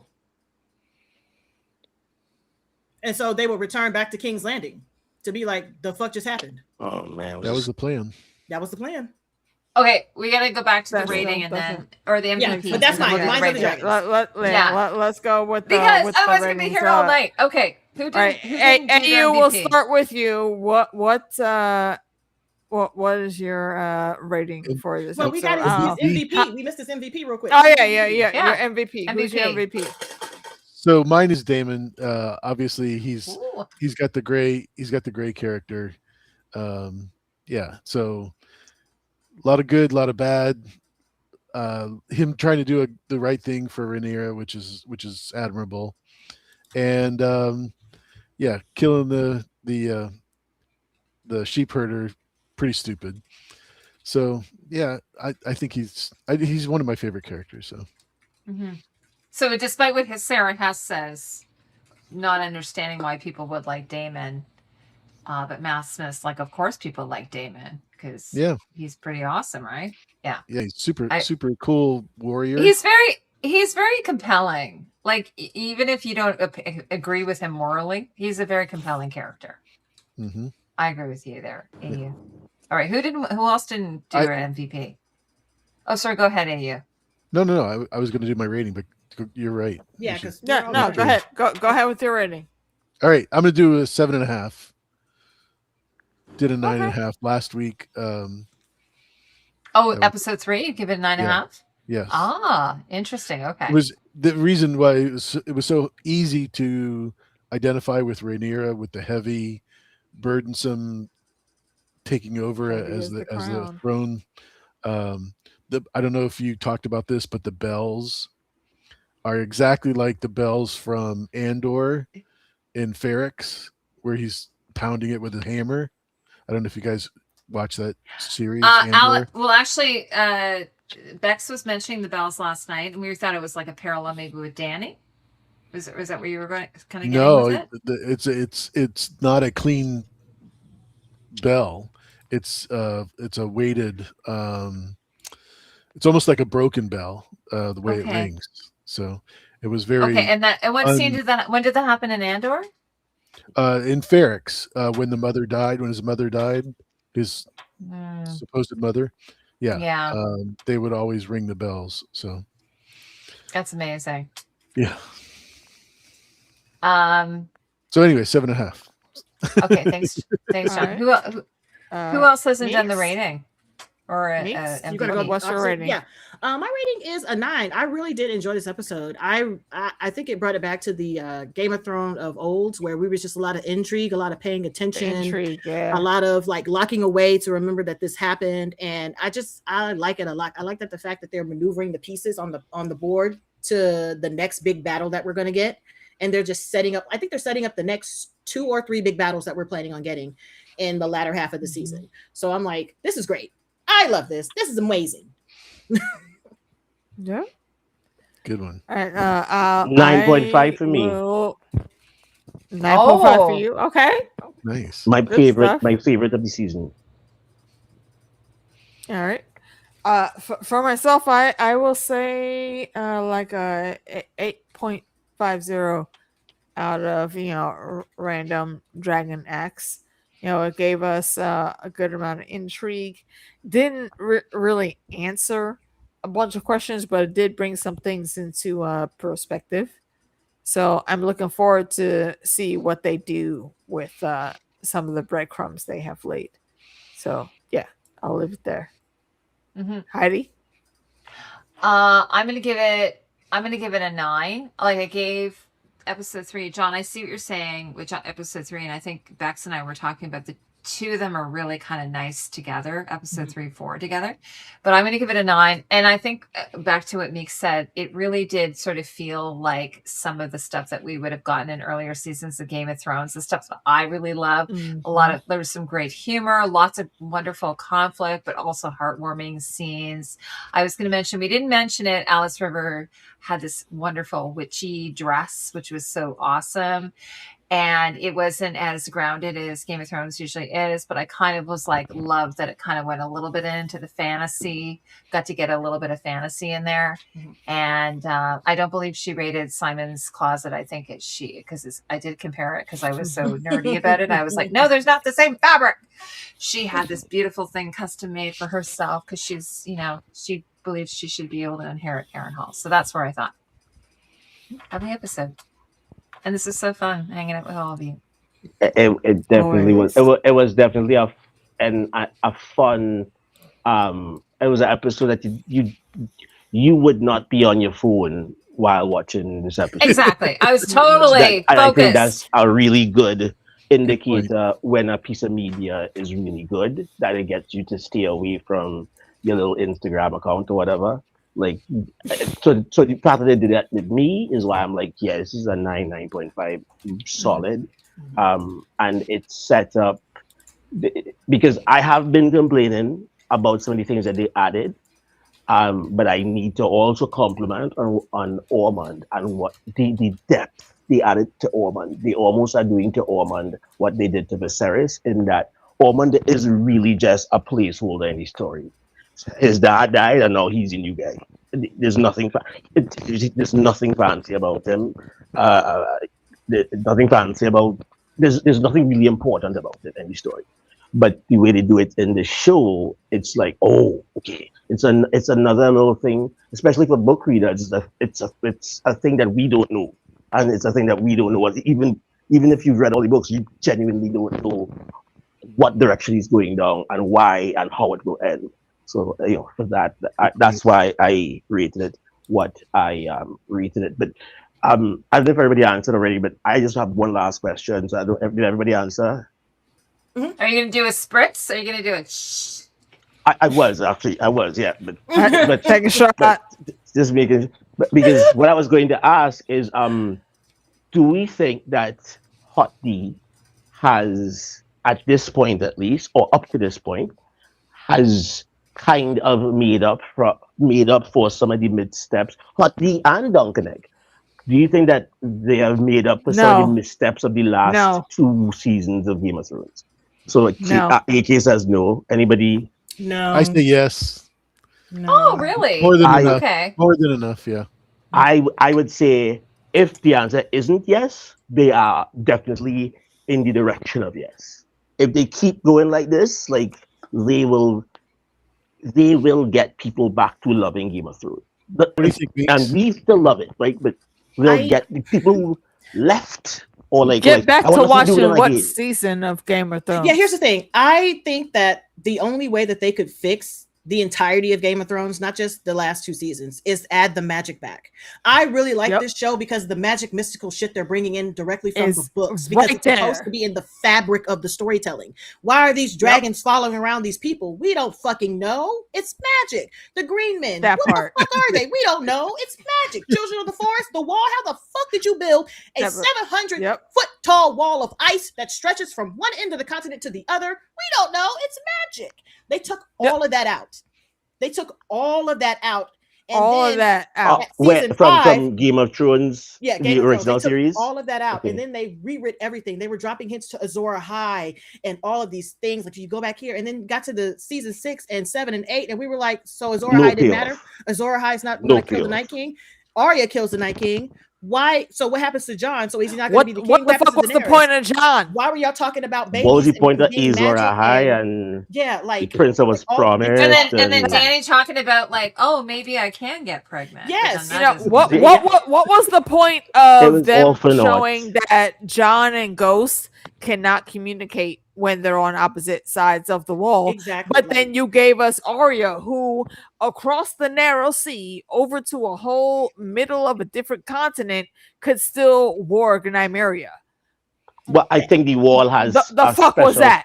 Magic that prevents it, but we don't know that. That's the thing. Silverwing couldn't go over it. We know that in the stories, but they didn't tell that in the show. Nobody knows why that fucking wall is built, and they took out all the magic. Exactly. You know what? That I never thought about that yet. They never really explained why they built this wall. Right, where the fuck did they get a chain to drag the dragon out of the water? Arya and Bravos Arya and Bravos could warg the skin change the cats that were in Bravos, and she could move her body around while she was seeing through their eyes. From everything they showed us in Game of Thrones, you can't move or do anything while you're inside another animal, but Arya could. So I'm just like, so what's that? I want them to add the magic back in Game of Thrones, and that to me would fix it. But I don't think we've fixed Game of Thrones this series. Like those 8 seasons, we're not going to fix those. But I'm also saying do you think it's made up for it No. in that it's brought back No. the fans No. and the casual No. fans have been brought back, or you No. could see them being brought back by No, these seasons? I No. think you the don't see- shortening of the seasons, the elimination of the 10 episode seasons, that we actually need to tell a thorough story that includes the bits and pieces that are really important. I'm not The saying everything. alienation I'm not saying of that they gotta George like be like, oh, there's not this being guy at the there bar anymore. who was drinking and he's important, but like there's a bunch of story beats that they have smashed together and removed, and that's needed to tell the story about what happened to this Targaryen bloodline up to a certain point. That part. And I think we should have had the 5 seasons of 10 episodes, and then to me, that giving us the full story as they wanted to tell it with the magic included would make up for the last 2 or 3 seasons of Game of Thrones. Right now, there is good work. Yep. But you gotta give me some more magic. But you don't think the people that said to hell with Game of Thrones and anything to do with Osama Ice Fire, I'm not even watching this HoTD thing. Question: And it's brought those people back to being interested in the world anymore. are you on social media? Like, are you in the TikTok lands or anything like that? Like, do you scroll the fandom? I have an Instagram and I have a Facebook that I use to sell properties, but I'm not a big like poster person. You know? So I follow people who post and I'm all that. So the consensus is that the people are really enjoying House of the Dragon, but they will still go back to the last couple seasons of Game of Thrones to be like, fuck this shit. Or they tell people like, oh, if you're watching Game of Thrones for the first time, go to season 6 and then stop. Best season ever. Wow. So I'm like, it's kind of like, Or actually, Amelia sort of said it like a question. Best season ever. My 2 favorite books, my favorite book series, both have very odd endings, and that's Dune, the Dune series. Oh yeah. The 6, I love the Dune. 6 have a weird ending, and then the 24 also have a weird ending, and and now Game of Thrones and the Song of Ice and Fire. At least the TV version had a weird ending. that ending was doo-doo. So I agree, but I do think that some of the people who said to hell with Game of Thrones are now back to watching HoTD and enjoying it and enjoying the universe of Game of Thrones. That's what I meant. I don't mean that they were going to say, oh, because of this, okay, I like Game of Thrones now. No, I mean that because of this, I'm willing to come back to the Song of Ice and Fire universe to enjoy the other story. The Dragon Demands, who was really angry about the way they ended Game of Thrones, I think he's really enjoying it. Yeah, he's one of the most angry. He was so mad. He was so mad. He went on a I love him. He was like on a whole if you want an epic Game of Thrones rant, go check his vids out. Yeah. At some point in my life, I watched him for 7 hours straight just talking. Oh, I know. He's like, I love him though. But he's a good dude. Has he ever done a live thing? Like, I don't even know his face. No. So it would be nice if he would do a live That's not thing. been his game. No. Well, see, I don't know. Maybe you might be able to convince him to do something, real quick with you. I've tried to get him on. I've tried to get him on, and I had him on once, and he's very shy. If the Aegon's Conquest movie goes very well and they actually like finish it, I think that might drag people back. Because that's what people want to see. They want to see that shit. We want to see the histories. They want to see that shit. Yeah.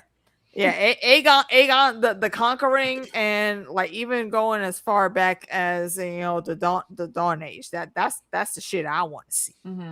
But we'll see where that goes. But anyways, y'all, that is our show for the night, and thank you, AU. We're really glad to be here tonight. KP, thanks for coming through. Emojis. Yo, it was fun. It was fun. I love talking. KP, we're gonna double header with you. Thank you so much. Indeed. Really loved everyone. You're very welcome. I enjoyed it. I enjoyed it. April, I know. Haymaker was in here. We had lots of great comments. So many great comments. I think I saw Jake Cruz come through, one of our mainstays. Dominica, the Mother of the Realm, Lady Roan was in here. Hold on. Let me scroll up a little bit. 11:05. Chels was in the spot. I think JD and Casey had jumped in for a little bit earlier.